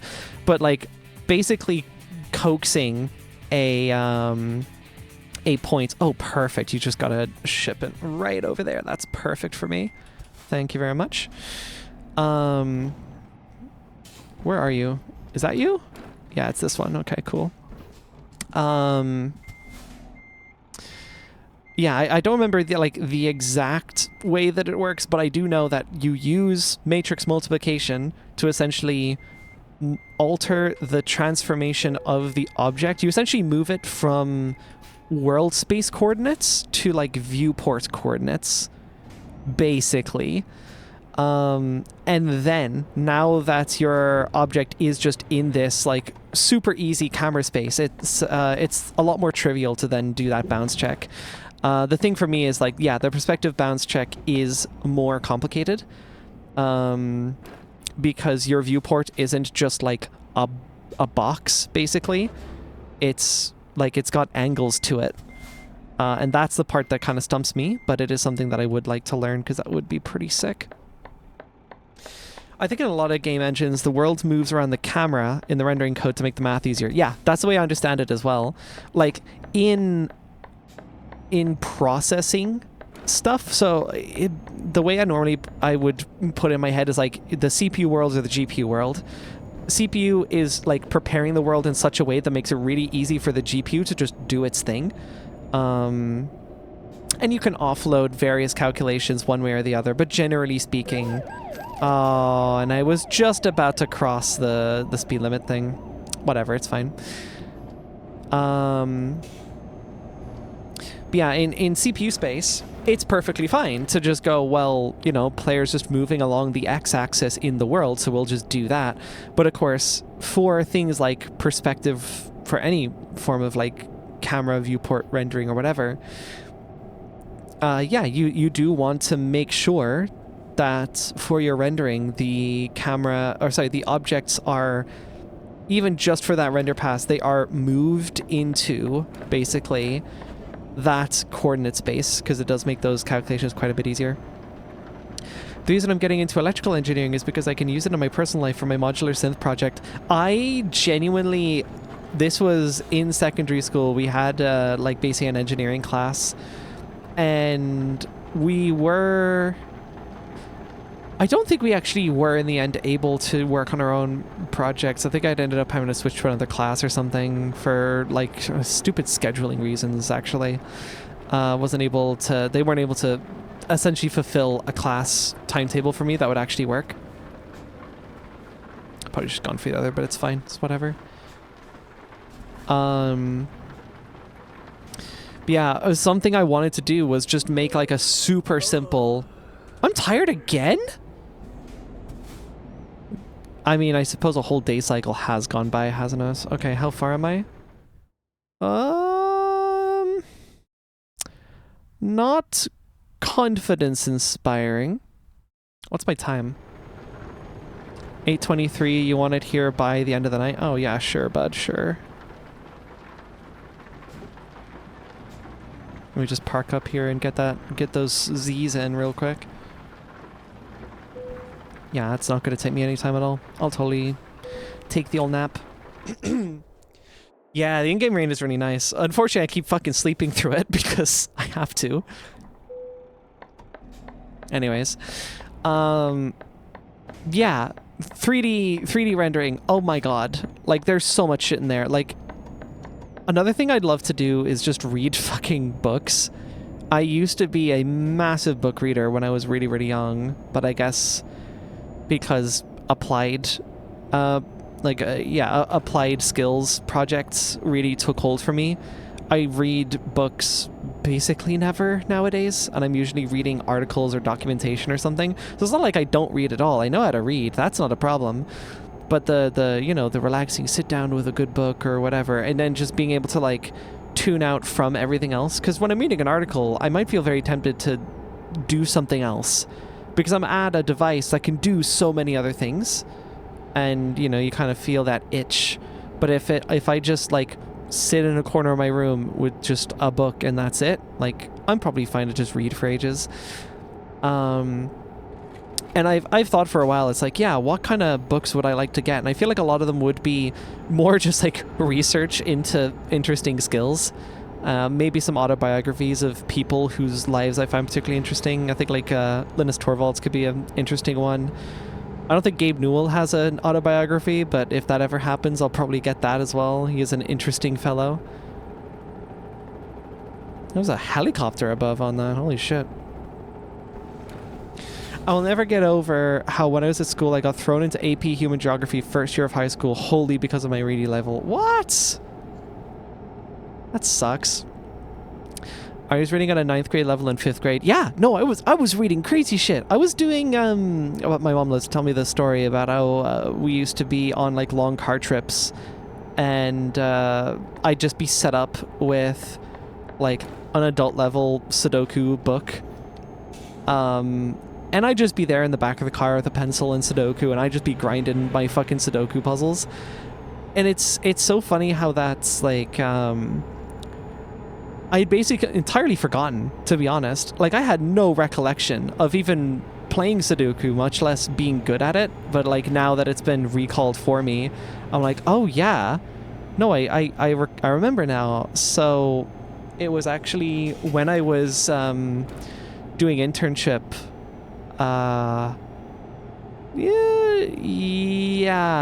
earlier this year, I think. I'm pretty sure. When I was doing internship, what I ended up doing was I kind of got back into Sudoku, and I was like properly giving it a go, and it's like, oh shit, yeah, I forgot. This is pretty fun. It's a really interesting logic puzzle for me. So I've been keeping that on as a fun little callback from my youth. If you want to call it that. Oh my god, I'm going way too fast. I can't take the turn. And that, my friends, is why we have speed limits. So I don't do shit like that. Make my own solar system in Desmos. Holy shit, this is fun. It is! It's so fun! It's so cool! I'm such a nerd. I'm glad you agree. It is baller. Just being able to adjust that shit, like tweak little parameters, and then all the planets will just fly around to like different places and whatever. And funny thing, actually, like I was doing like the x squared plus y squared equals radius previously, but I pondered it some more, and then I remembered, oh wait, I could probably just fill the circle if I do x squared equals y squared is like, there's like less than or equal to radius. I think that gives you like a whole circle, I think. There's like between 0 and radius. I think that then gives you just like a filled circle. Yep. Hell yeah. Yeah. I'm on it. Which is actually, in essence, horrendously inefficient on a graphic calculator in a way, because you're also just drawing like a shitload of points. But, it's fine. I'm sure the GPU could handle it. Yeah, I could go in here. Yeah, like autobiographies, cool, just like technical skill stuff. So like, yeah, a book on just like low level 3D graphics. That shit's really interesting to me. That would be cool. I have a book that I was given a while back on, I think it was, unfortunately not HTML5, it was on HTML4. And do I still have it? I don't remember where it is. I just kind of like looked around my desk. I don't immediately see it, but I'm sure it's somewhere. But it was like a fairly thick book on just like HTML. And I hadn't read it, unfortunately, at the time, because like, well, I knew HTML5 was like the new thing, and it's like, well, obviously I want to learn the new thing. I'm not sure would I get a crazy amount out of it. I think a lot of it has like a shitload of example code, and it's probably like what makes the book so thick, because I'm thinking it's like there's not that many quirks to HTML that I'm aware of. You know, you've got all of your different element types. You've got different parameters for those elements, and that's kind of it. It gets more complicated when you get into CSS and JavaScript and stuff, I guess. But that's not necessarily core to HTML4, so I'm not sure. That's a reason why I'd like actually want to open the book and look at it. HTML seems pretty simple from what I've seen. It is a very accessible language. Yeah, no, doing like little web stuff is a great way to just get started with programming, because it's a very low barrier of entry, I feel, to just getting stuff on your screen. Like, as much as I like lower level stuff, even if I used a library like Raylib or something, which does make it a lot easier to just get stuff on the screen, you still have to like know how to write C. You have to do memory management. You have to make sure you have a working compiler. Maybe you use an IDE. Maybe you have to first know what the fucking IDE is. There's a lot of like things that play into that, but if you just want like put stuff on a screen, and in particular stuff you can share really easily, like NeoCities, shit, dude. Start a NeoCities page. If you have not written a line of code in your entire life, start a fucking NeoCities page. 100%. Go do that. It's fun. Just throw whatever the fuck on there. It doesn't matter if anyone like gives a shit about it. Someone might. And if, you know, you just info dump about a topic that interests you, it's a pretty great place. You can just set it up there, and it's just there for all to see. Put it in your bio. See how many other people share your common interest. It's great. HTML is not a programming language. People are so annoying because, while true, and undermines how much HTML could teach about how things work. Yeah, I used to be on that side of the argument. Unfortunately, that the HTML isn't actually a programming language. Like I was the actually person, and now I have like grown up and I've realized, hey, it kind of doesn't fucking matter. Like we're arguing semantics here. You're still writing stuff that makes the computer do things. Frankly, a layperson understanding what the fuck a markdown is like pretty impressive, right?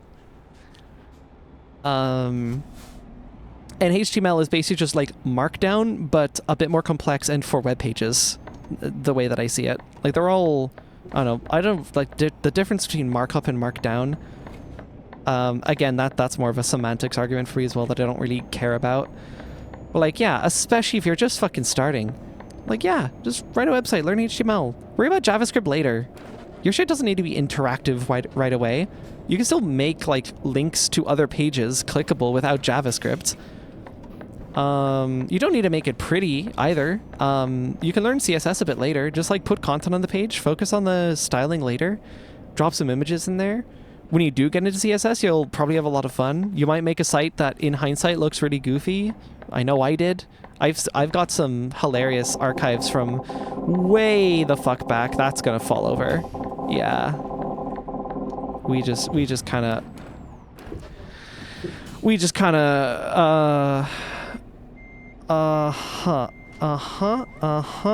we gonna, oh no.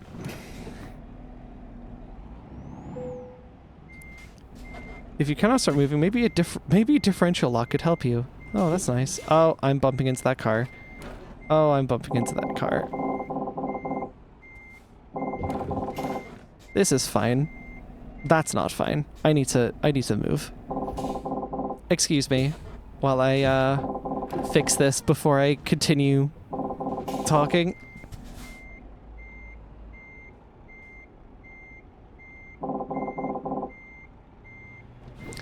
And now we try that again. Horrible, horrible entrance. Please take it down. Demolish it immediately. That was the worst. Anyways. Yeah, just make a fucking website. It's like something that I really appreciate about modern technology, I guess, is if you just want to get something done, if you just want to make a thing, the tools have never been more available. There are so many ways that people have put in like blood, sweat, and tears, oh my god, to make like just the joys of learning this stuff and trying it out extremely, extremely accessible. I'm gonna bump into that again, aren't I? Okay, I need 3D here. This is not 3D, I need third person. One moment. Oh, no, not that way. This way. Let's try this. This is gonna be fun. I can tell.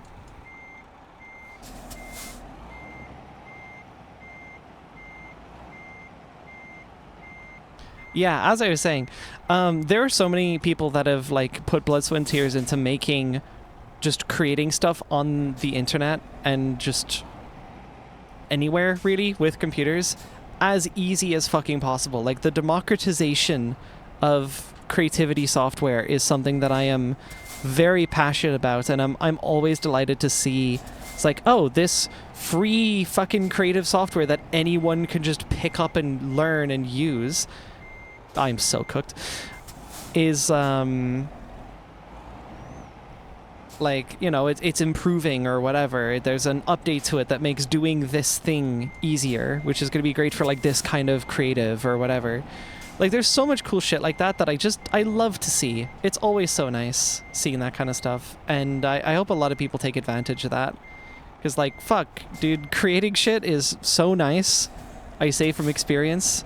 It is a lot of what I do with my life now, and it is a lot of what I wish to do with my life well into the future. I do not plan on stopping that anytime soon.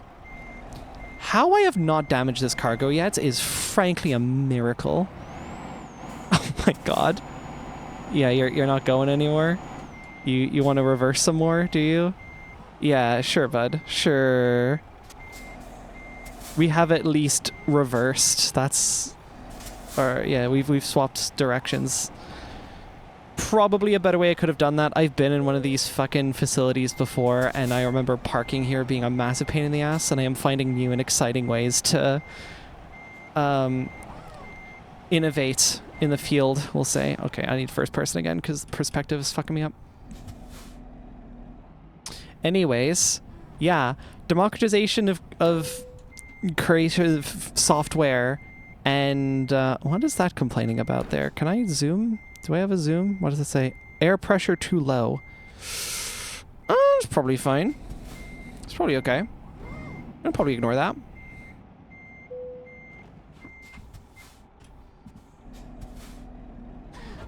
Oh no, this way. That's the way I want to go. Okay. Good grief. Yeah, creating shit's cool. Everyone should do it. Everyone should get into like creating something. It doesn't even have to be digitally. You just like pick up some crafts. That's one of the beautiful things about like just what humans before you have made has made it so much easier to just make shit. And it doesn't even necessarily need to be shared with anyone. It doesn't have to be for profiting, just be for fun. For just like the sake of human expression, and I think that is one of the most delightful things that we have today, and I would very much like to keep it at all costs. Right, that was absolutely horrific, but that is done now. So let's pick up this trailer next. This will probably be last job for this stream actually, because we're approaching the 2-hour mark. This has been a good stream though. I like having chats like this.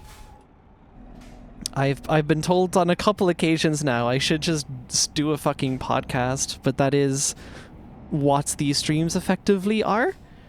And I mean, eventually they'll be archived on YouTube properly. I don't have any new progress on the VOD uploader just yet, but you know, that's kind of more college dependent stuff. It is absolutely on the list though. It will remain on the list until morale improves, and by that I mean until it's done, and then it will be done, and then I could just upload all my VODs in bulk, and it's going to be a great time. Why are they drawing without profit incentive? Yeah, I bet so many tech bros are wondering that right now. Oh my god, bro. Okay, whatever. Fucking, who cares?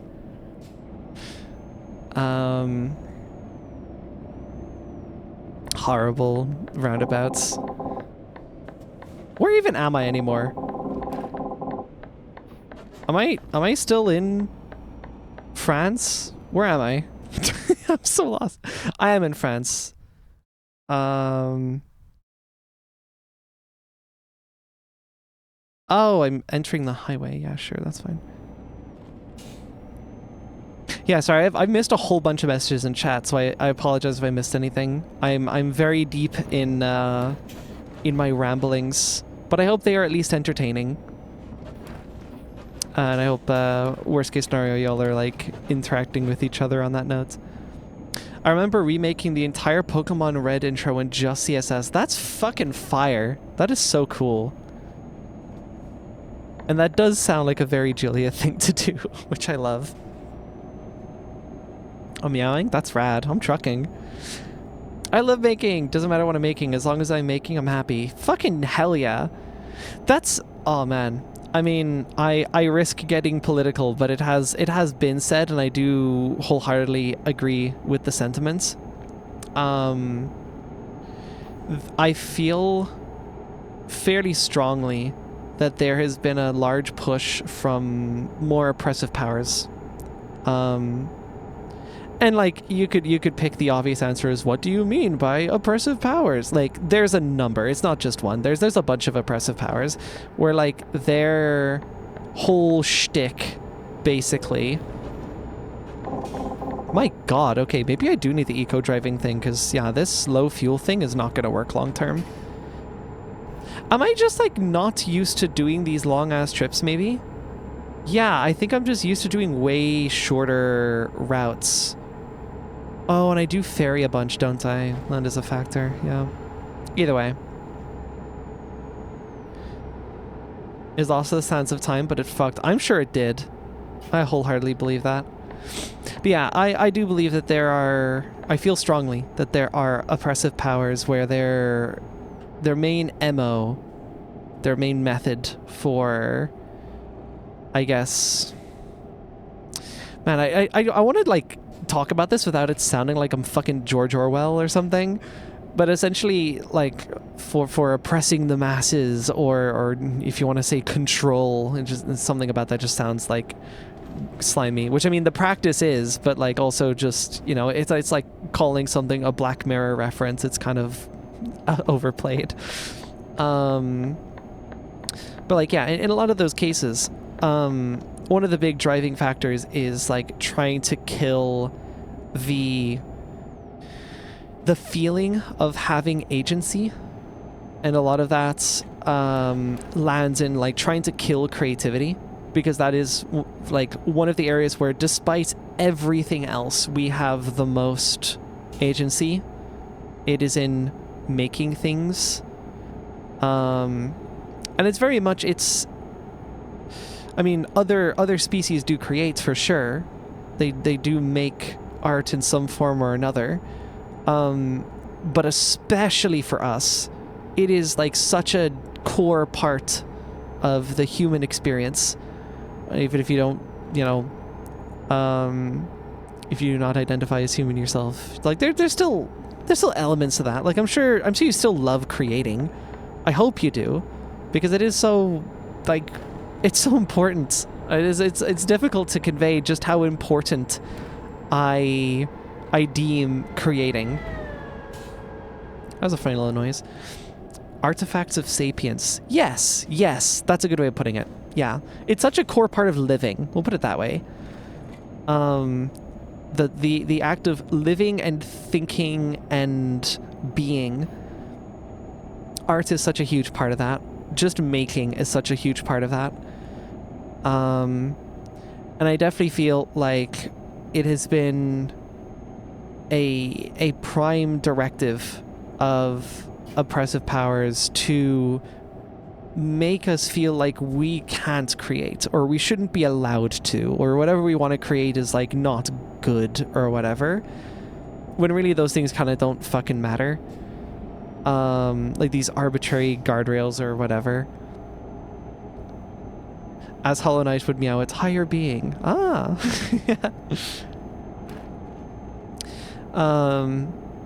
Yeah, so like, especially in times like the times we have now, and I'm in a fairly decent part of the world as the grand stage is considered, there is an increasing push, certainly, kind of internationally, to weaken a lot of people and push them to feel like they can't really fucking do anything, and that they shouldn't bother doing anything. They should just take whatever magic product, whatever solution has been bestowed, like it is this, like it'll make your life all better. Don't worry about it. Don't need to worry about self-improvement or personal development or anything. Just keep buying product. I don't know. I don't want to just sound blatantly anti-capitalist as well. Also, thank God I noticed I need to go in here. Oh my God, I have to brake really hard going in there. Good grief. Right. Yeah, right now it is more important than ever that we create, just like in some of the worst times in human history. And I don't think this is one of the worst times in human history. It's an interesting time in human history, don't get me wrong. But I very much think so long as we remember what it's all about, I guess, if I want to put it that way. Like why we're all fucking here, and that is to be and to leave our mark. I think so long as we all like remember to do that, and we do that, like we actively participate in doing that, I think it'll be fine. I think it'll be perfectly fine. Okay, but alright, consider anti-capitalism is silly. I have not very well verbally formed thoughts on my feelings on capitalism, so I'm probably not going to echo them here right now. Might save that for a time when I kind of know a lot more about what I'm talking about. I do believe that on a surface level, though, a lot of mine and other people's troubles stem from capitalism in some way, for what it's worth. It is certainly flawed, as are many other economic structures, for sure. But capitalism is a particularly prevalent one. And I think it would be nice if we tried something else. But chance would be a fine thing. If we were to ever do that as a global community, it would take a very, very long time. It might not happen in my lifetime. Short of the AI bubble actually being so devastating that it causes an economic crash so fatal that we basically have to restart all economy from scratch. But, you know, we ball. We'll fuck around and find out. Ari Melody Politics Jamboree confirmed. I don't know if I could go 8 solid hours talking about politics, and I would honestly find that a very risky bet. Not even just because, you know, I'm young on this earth and whatever, and I do not have... Like, I can feel like a decent show of my maturity at this stage is that I don't know everything. Very much so. I don't feel like I'm a solid voice on that kind of stuff. And I feel like if I allowed myself to just harp on about what I think the rest of the world should do, I would become a very sour character, and I'd rather not do that. Oh, interesting. I've driven this road before. When did I drive this road before? Where am I?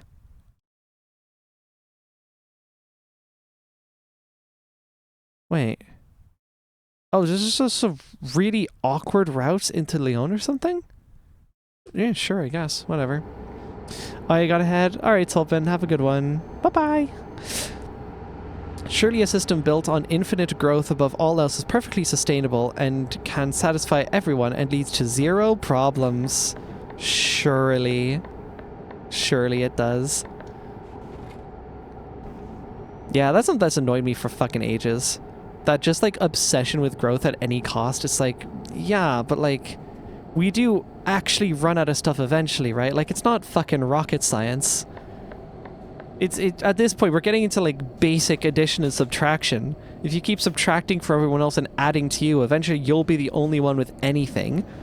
And if nobody else has the thing, then that thing actually kind of has no value. Like, if someone were to actually own everything, if they were to essentially beat capitalism, 100% world record, right? If they were to 100% capitalism, they would lose. Because I don't think there's really winning there. If you can strike a perfect balance, sure, capitalism can be very healthy. But capitalism also doesn't encourage a perfect balance. That's kind of antithetical to how it works. So you're kind of fucked if you do and fucked if you don't. That's about as involved as I'll get in that economic conversation, I hope. I remember hearing that if humanity were to restart right now, there aren't enough resources left to get back to where we are. Ooh. That's a thought. Yeah, that's a thinker, that one. I can't really speak to the validity of that. I don't know enough about...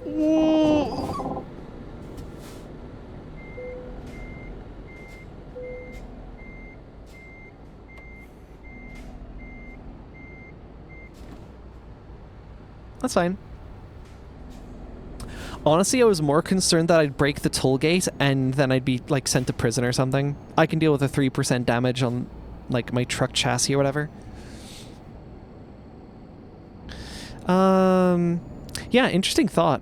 Would we have enough resources to get back to where we are? I mean, like, how do you... I guess it depends what you mean by restart. Restart on the planet with all the things we have currently created gone? Because if I recall correctly, we haven't exactly... Like, we've sent matter off of our planet in the form of, like, spaceships and probes, but not that much. I'm very much, like, I'm a big fan of solar punk and hope punk stuff. I like this idea that, like, we don't devolve in any way. We still have modern technology, but we dial it back a bit. Because, you know, we realize how fucked things can get if you do let it just go out of control unchecked. We basically, we tone it back a bit. We still allow ourselves to, like, innovate and create new technologies, but it's more for, like, it's with the express intent of benefiting humanity, not for, like, a selfish, self-fulfilling goal. And, you know, of course, a focus on renewables because I like that stuff. That puts a smile on my face. I like seeing solar panels and windmills, and frankly, I think I would put up with a windmill right next to my house. My only ask is that I have a direct line to that windmill so I can just, like, power my house. I think I would, I think I'd settle for that. I love zero-sum games, and I think that it's a great... wait, hold on, let me reread that. I love zero-sum games, and I think its great resource allocation is based on a zero-sum game. I'm a little confused by what you mean by that. I'm not following, unfortunately. Pretty sure it was in the context of a complete restart, everything gone.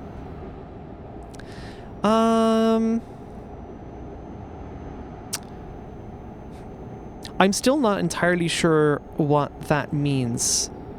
Everything gone.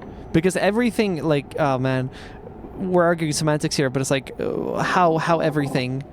Like, okay, we mined up a whole bunch of the minerals, but all of the fruits of that labor is gone? Because, yeah, I could imagine that would be pretty inconvenient, but that's also unlikely to be how that happens, I think. I do still think we would have the stuff here. We wouldn't have put it anywhere. We might have destroyed a lot of it, but, you know, the raw materials would still be there in some capacity. It's possible that whatever we will rebuilt with all of that old stuff, it would probably be incredibly jank and busted, but I mean, you know, humanity's been historically very crafty. Thatch huts and whatever, like that shit's just, we were basically throwing shit at the wall to see what sticks and then made it to the wall. Actually, it's like Breath of the Wild and all our technology disappears and we're fucked / silly. Oh, God, now as you're reading my message. Want to clarify my message was sarcastic. Oh, yeah. No, I figured I Love Zero-Sum Games was sarcastic. I didn't understand the message. Yeah, even on a joking matter. It sounded, I guess, recursive, and that confused me.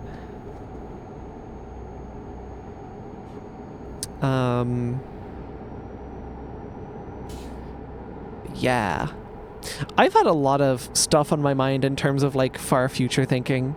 Those who've been in voice chat with me have heard the other several hours of my rambles discussing stuff like that. I have some very far-reaching future plans for myself that I hope I can execute on and complete.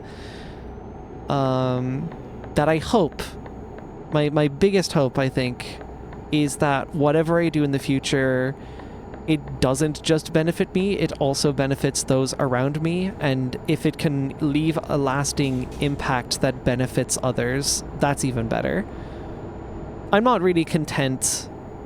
Frankly, I'm actually kind of disgusted by the idea of, you know, owning significantly more than everyone else. I've never lived in that position. I don't care to live in that position. I am very happy, like, how do I put this? I could probably, yeah, tell you what, I would probably be comfortable living on very, very little if it meant that, like, everyone else, I mean everyone else around me, was living, like, really great, or at least very equitable. We'll put it that way. Yeah, because that's more, like, fair and balanced, I guess. I think that's just really important. We need some more fucking equity in the world. We need, you know, people need to be able to afford fucking healthcare and good education and food that doesn't suck. Things like that are, like, pretty damn important. And I would like to see more people around me having access to that. Because when you think about it, we, on a, like, global scale, are very, very wealthy, and if it were actually split up, we would probably very easily be able to support everyone very fine. But of course, as I'm sure many of you are aware, that's not how things have panned out. That's not what's been allowed to happen. I haven't even tried, really, in the grand scheme of things. But I would like if we did.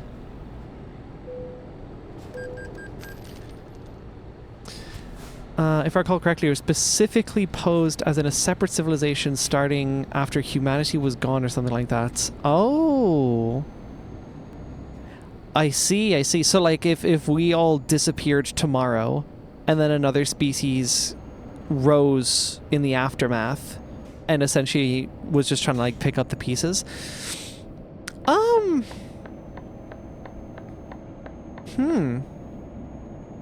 It's an interesting thought, but, like, when you think about it, a meteor wiped out the dinosaurs, like, millions of years ago, right? Humanity effectively started, what, tens of thousands of years after that? like a species can develop and thrive after literally global extinction to an extent, right? I don't think it's beyond the realms. I don't think they'd be able to come up right after us. I think that would be very confusing. But I wouldn't rule it out.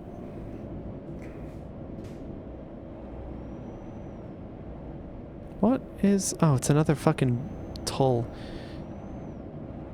But what is it with the area that I'm in? Is this just France? Am I still... Yeah, I'm only now exiting France. That's bizarre. There's so many tolls.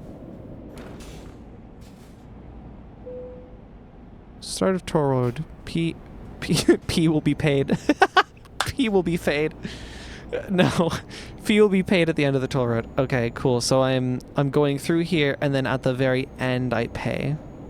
Fair enough. Dyson spheres would be cool if it were practical. Oh shit. I'm so sorry I missed that, but I do want to read that because you said Dyson spheres, and that's piqued my renewable energy autism. Dyson spheres would be cool if it were practical, also engineering the solar system and stuff, but that's super risky and only meant for the silliest of sillies.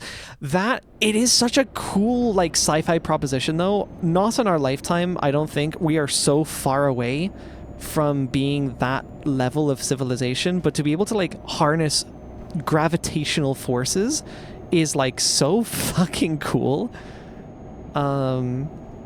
You know, if we could generate our energy off of, like, naturally occurring, like, magnetic forces, or, you know,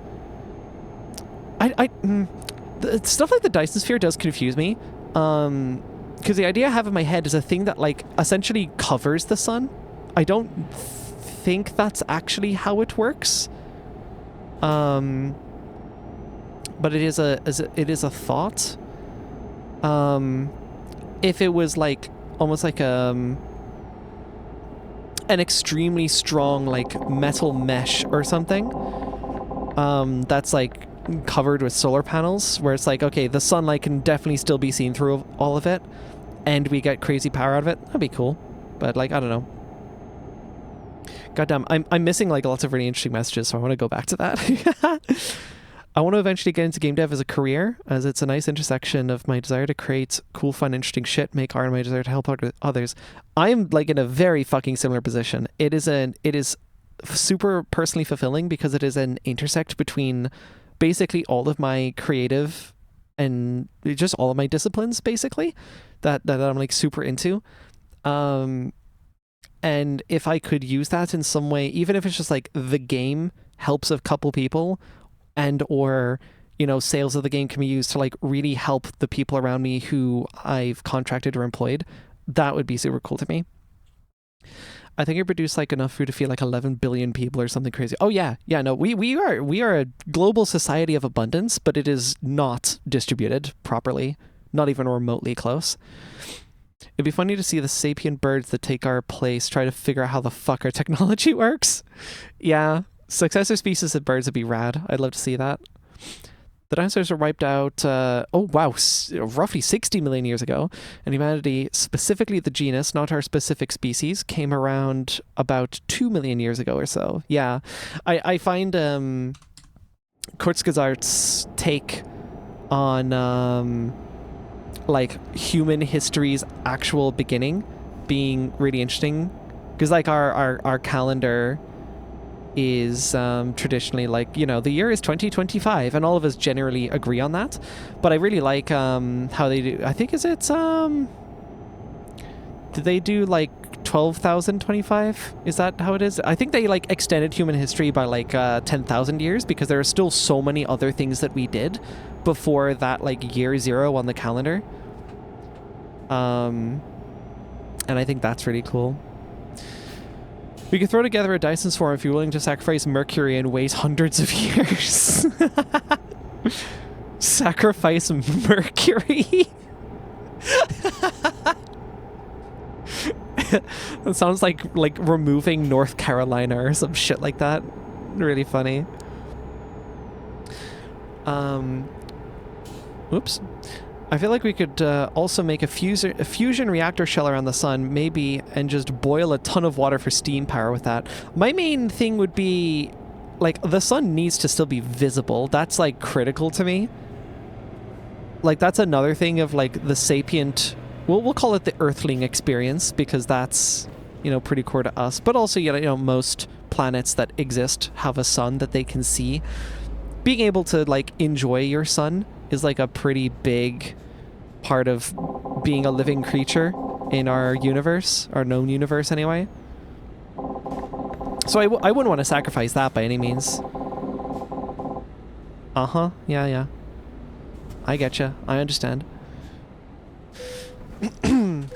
15 euro, oh my goodness. Anyway.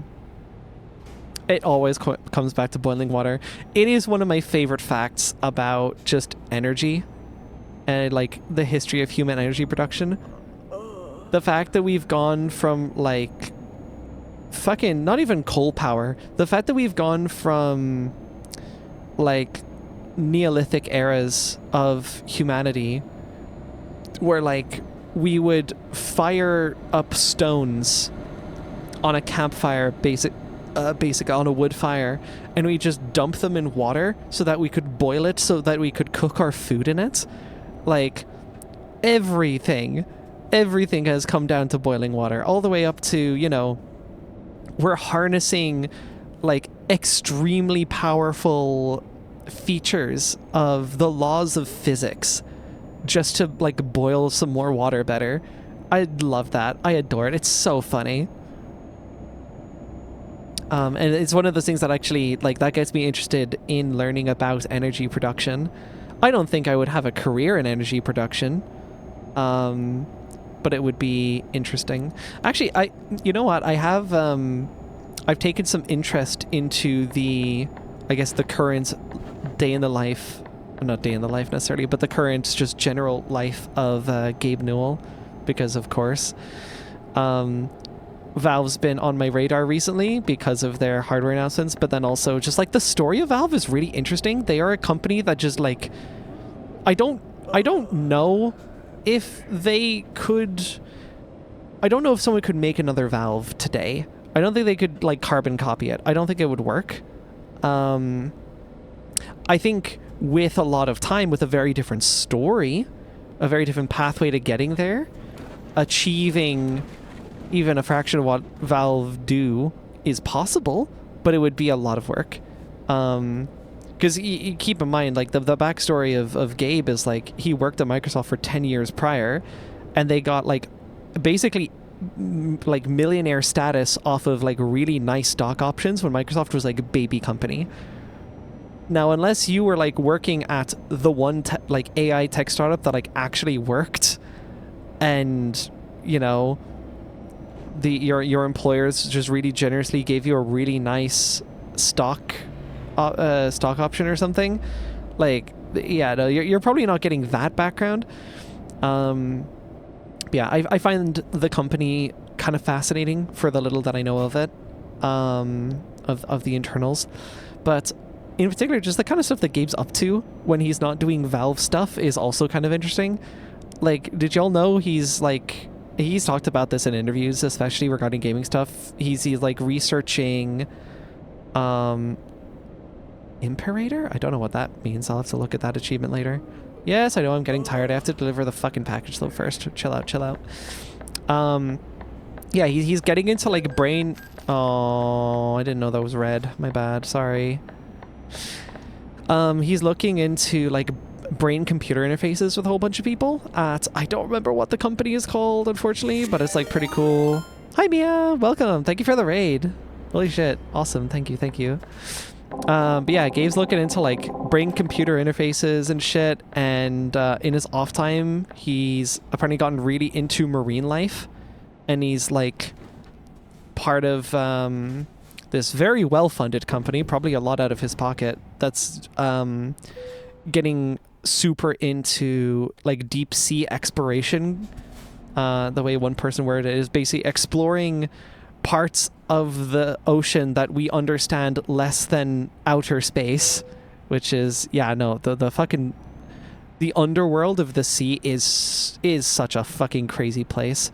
Just marine life in general is pretty interesting, but holy shit, the kind of stuff that goes on in deep sea, like, oh, there's some crazy gnarly shit in there. It borders on science fiction in a way.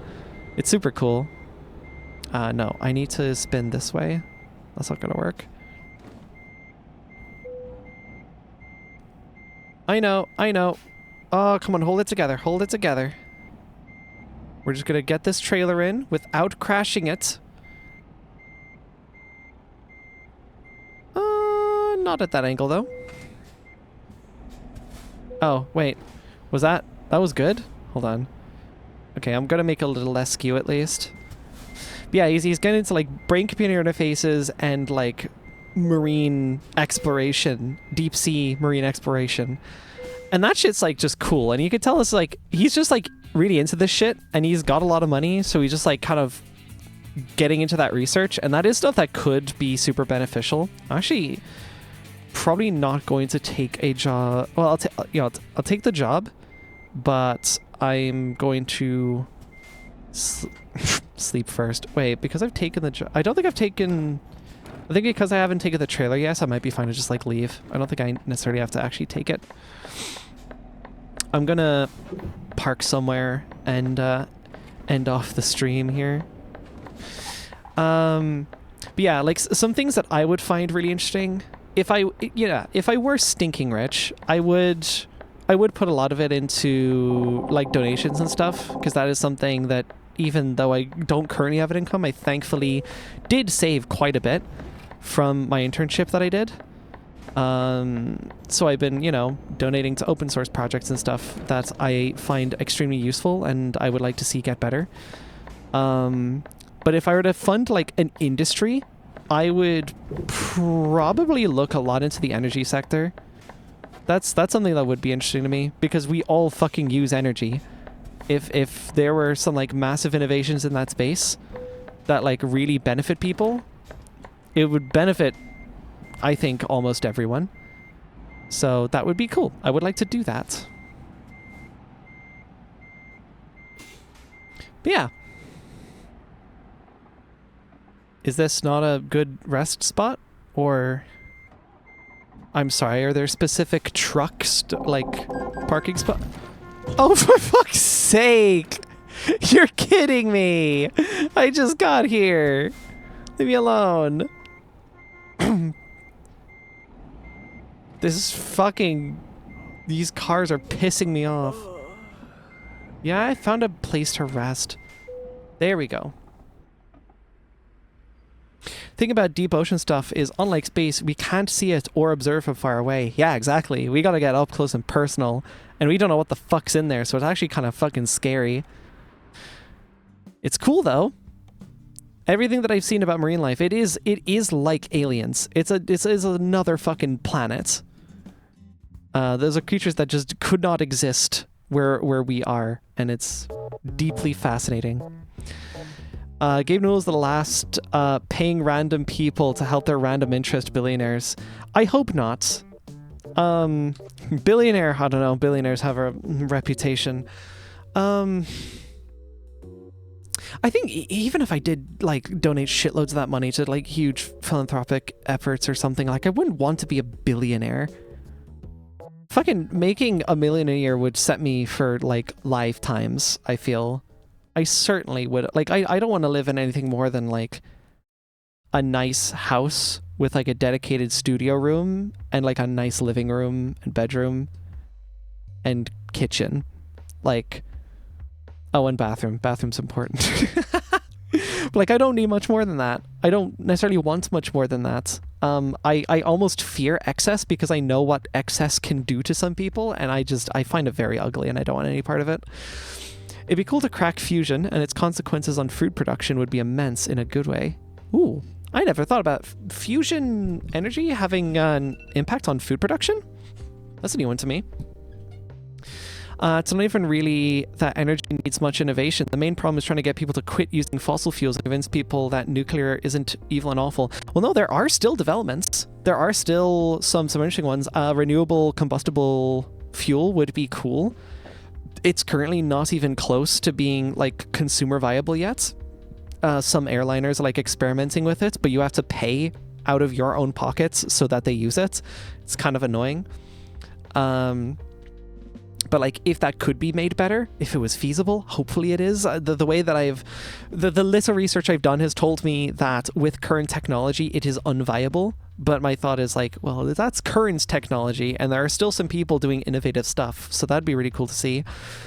Geothermal power, like energy production has been like a really interesting space. There's one company in particular that I saw that's essentially, rather than using massive drill bits to dig through the earth to get to like the hot parts, you know, the drill bits, they're only going to get hotter the deeper they go, and the hotter they go, the more they break. And a broken drill, like thousands of kilometers underground, is not going to be very good. Or no, just kilometers. A kilometer underground is going to be extremely difficult to get out.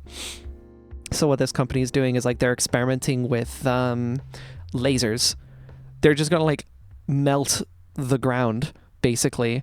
It's a very slow process, but it does look like it could be infinitely more economical than the hassle of using traditional drill bits. So it's interesting.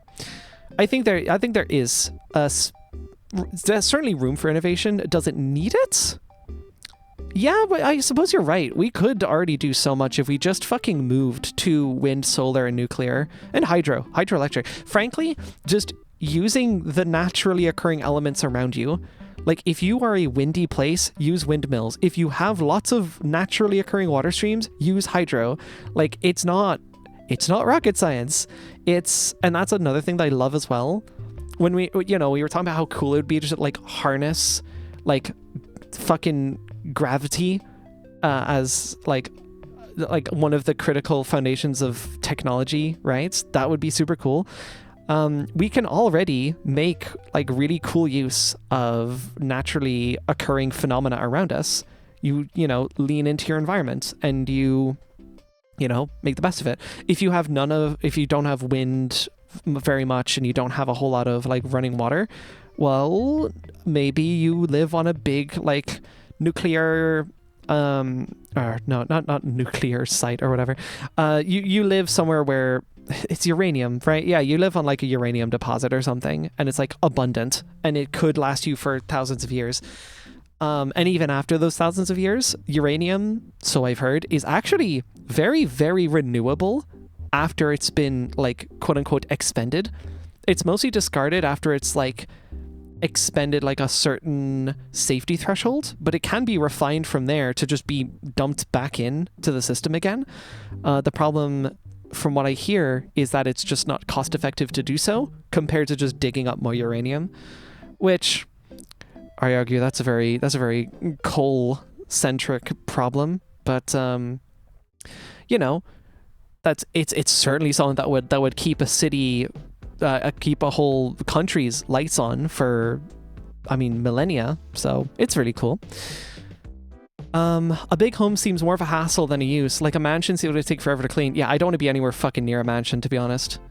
Like mansions, the older I get, the more mansions just kind of gross me out. I don't care for a mansion. There's no point.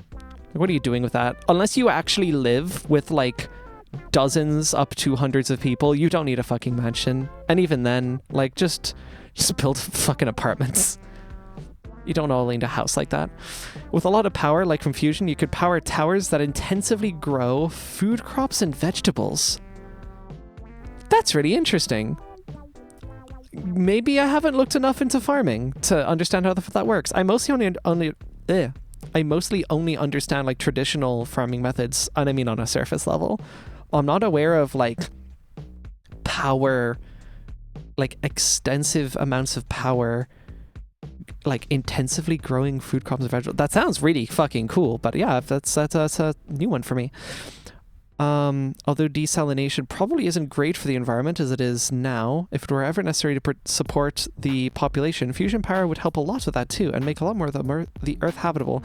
I forget what desalination is, but I remember hearing of it. That's the most I can tell you.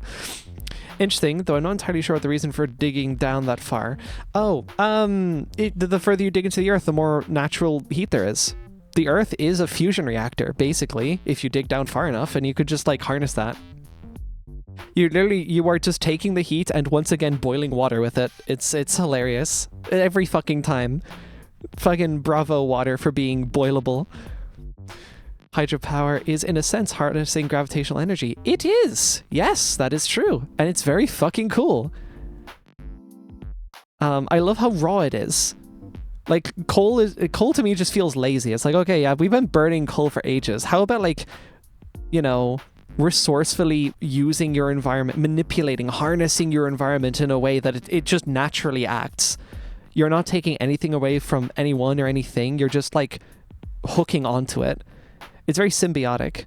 It's one of the reasons why I find a lot of aspects of the animal kingdom are also just, like, really cool.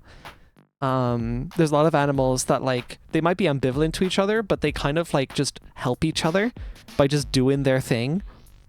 They've naturally evolved in such a way where, like, their average day-to-day just mutually benefits without them even thinking about it. It's really cool. Again, a nuclear power plant in my state got shut down, and cooling water wasn't a problem because there are 2 Great Lakes by me. Oh...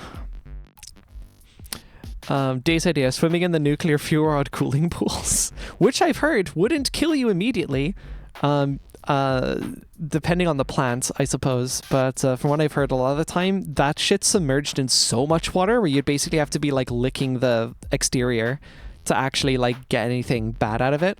And usually there'll be some, like, very, very strong warnings advising you not to go that far anyways. The only people that need mansions are polycules. True. A good amount of farming currently goes to just feeding livestock. Yeah. Yeah. And also, what is it? It's like our beef farming is, like, particularly damaging to the environment and is way more abundant than we need. Like, we have way more beef production than we actually need by any means. And the more beef production we have, the, like, exponentially worse it is for the environment. I know that's a thing. System that has an entire mansion for all their headmates. Alternative to livestock, meat to cut back on the amount of livestock could probably help a lot. I feel like it would be so difficult to get people on to, what is it? I forget what the name is for it, but basically meats that, like, aren't from animals. Faux meats, whatever you want to call it. Or it's like, it's chemically produced. It tastes the exact same. It has the same nutrients, but it's just not actually from the animal. That stuff is cool. I'd eat it, but trying to convince other people to eat it without them feeling like you're, you know, like it's the fucking Illuminati trying to drug you or whatever, like, yeah, that's probably gonna be a really difficult cultural shift. Submissive and boilable. I was thinking that, yeah. Unfortunately, use a ton of energy going up the tropic levels and feeding livestock. Yeah, that too. Water is very good at blocking radiation for some reason. Do we not know why? Oh, I hope we know why water does that. That seems like a pretty important thing to know. A lot of the impossible meat stuff tastes fine, but there's a cultural stigma around it, unfortunately. Yeah, exactly. And of course, like, I'm not talking about, like, you know, a bean burger or something. Like, no, that's very obviously not a meat burger. But I mean, like, if it is actually... is it meat cultures? I don't remember what they're called. Yeah, no, I'd have to, like, look that up. So it just isn't the same without the animal cruelty. I think more specifically, it's like we have been eating from the actual animals for tens of hundreds of thousands of years. And to suddenly switch away from that, it is unnatural. Like, don't get me wrong, it is unnatural, but it is also, like, fine. Both can be true. And that's the thing that I guess annoys me. It's like, yeah, no, it's like, you're fine. It's still meat. It's like, not even really different. It's mostly the contextual background to it that's different, but anyway. Right, this has been a very wordy stream. And definitely less shitposty than the previous truck streams, but I kind of don't mind it. It was a good one, I think. And I enjoyed it. I hope y'all enjoyed it. I am going to wrap up now for the night, though. I am thankfully, after that little hiatus, on a track where I shouldn't have to do another one of these for a while. To be clear, I do plan on, I'm telling you this way ahead of time, but I do intend on taking a break around the Christmas season. So I won't be streaming like on Christmas Day or anything like that. Don't expect that. But we will, of course, be doing a Christmas celebration. And I haven't put pen to paper on it yet. It literally just came to mind recently. But I have some interesting ideas that could make that a very, very cool stream. So we'll see how that goes. But on that note, I'm going to head now. Reminder, end of this week, Saturday, 7 p.m. UTC, we're going to be doing Jamboree number 5. We're going to be doing a Euro Truck Simulator 2 Convoy. So the trucking game you all know and love. We are going to be playing it with a whole bunch of friends, and it's going to be a fantastic time. Any other updates? I don't think so. I think we're good. Yeah, it's going to be fun. I think it's going to be real fun. In fact, actually, if you have a copy of ETS 2, hit me up, actually, because I might be able to take on a whole bunch more people. I don't know if there is a hard limit on Convoy, but I don't feel like we're going to hit it, whatever that limit is. I'll look into the tech details later. We haven't done a tech rehearsal on that yet, but I do want to do it like over this week to make sure it works. I know we'll at least be able to get like, 3 or 4 people in for sure, but we'll have to see. Yeah. It is specifically the Jamboree attendance stuff is like a VIP only thing, so I don't want to get anyone's hopes up. A lot of cool folks in chat, but there are like people who I've vetted where like, oh yeah, we could totally just like do a stream. It's a great time. But yeah. Yeah. Convoy is 8. Oh, that's perfect. Yeah, I don't think we're gonna like hit 8. We'll be fine. There's either on my account or private share. Oh, yeah. Honestly, yeah, if you just want to play it, fucking play it. It's a good game. I mean, look how much fun I just had just driving around while chatting. It's such a good like game to just play and just drive around. BeamNG I found is pretty good as well, actually. If you are not driving recklessly, it can actually be pretty fun just driving a car in like automatic, manual, however you choose to drive, just driving around like a really long road. I get to enjoy the love of just going for a drive without any of the concerns about environmental friendliness, or at least far less of it. I assume rendering that game in VR takes a lot less energy than recharging an electric or fueling a diesel or whatever. I could help you with tech rehearsal considering how many lobbies I had to debug. Oh dear. I mean, yeah, no, actually, Lightfox, if you want to be part of that, I don't know if you're comfy on streams, but like, I would not be against that. Never played it, but everyone's always playing it, it seems. It's a good game. It's a really good fucking game. Highly recommend. I play it every week. That should be sign enough. In fact, actually, my current play hours on Steam, I'm reading them right now, is 70.5 hours. Which is not that long in the grand scheme of things. My total Counter-Strike hours, mostly dating back to CSGO days, is like 783. But in my defense, I had a lot more time for gaming when I was playing that. I have a lot less nowadays. I mostly game during streams. But yeah, right. With all that said, again, Jamboree, Saturday, gonna be fun. Be there or be not there. That would be very unfortunate. A true gamer. But yeah, alrighty. I'm going to end it off here. Everyone, thank you so much for stopping by. It's been a pleasure. Have a lovely rest of your morning, afternoon, evening, wherever it is you hail from. And that is all for tonight. Have a good one. Bye-bye!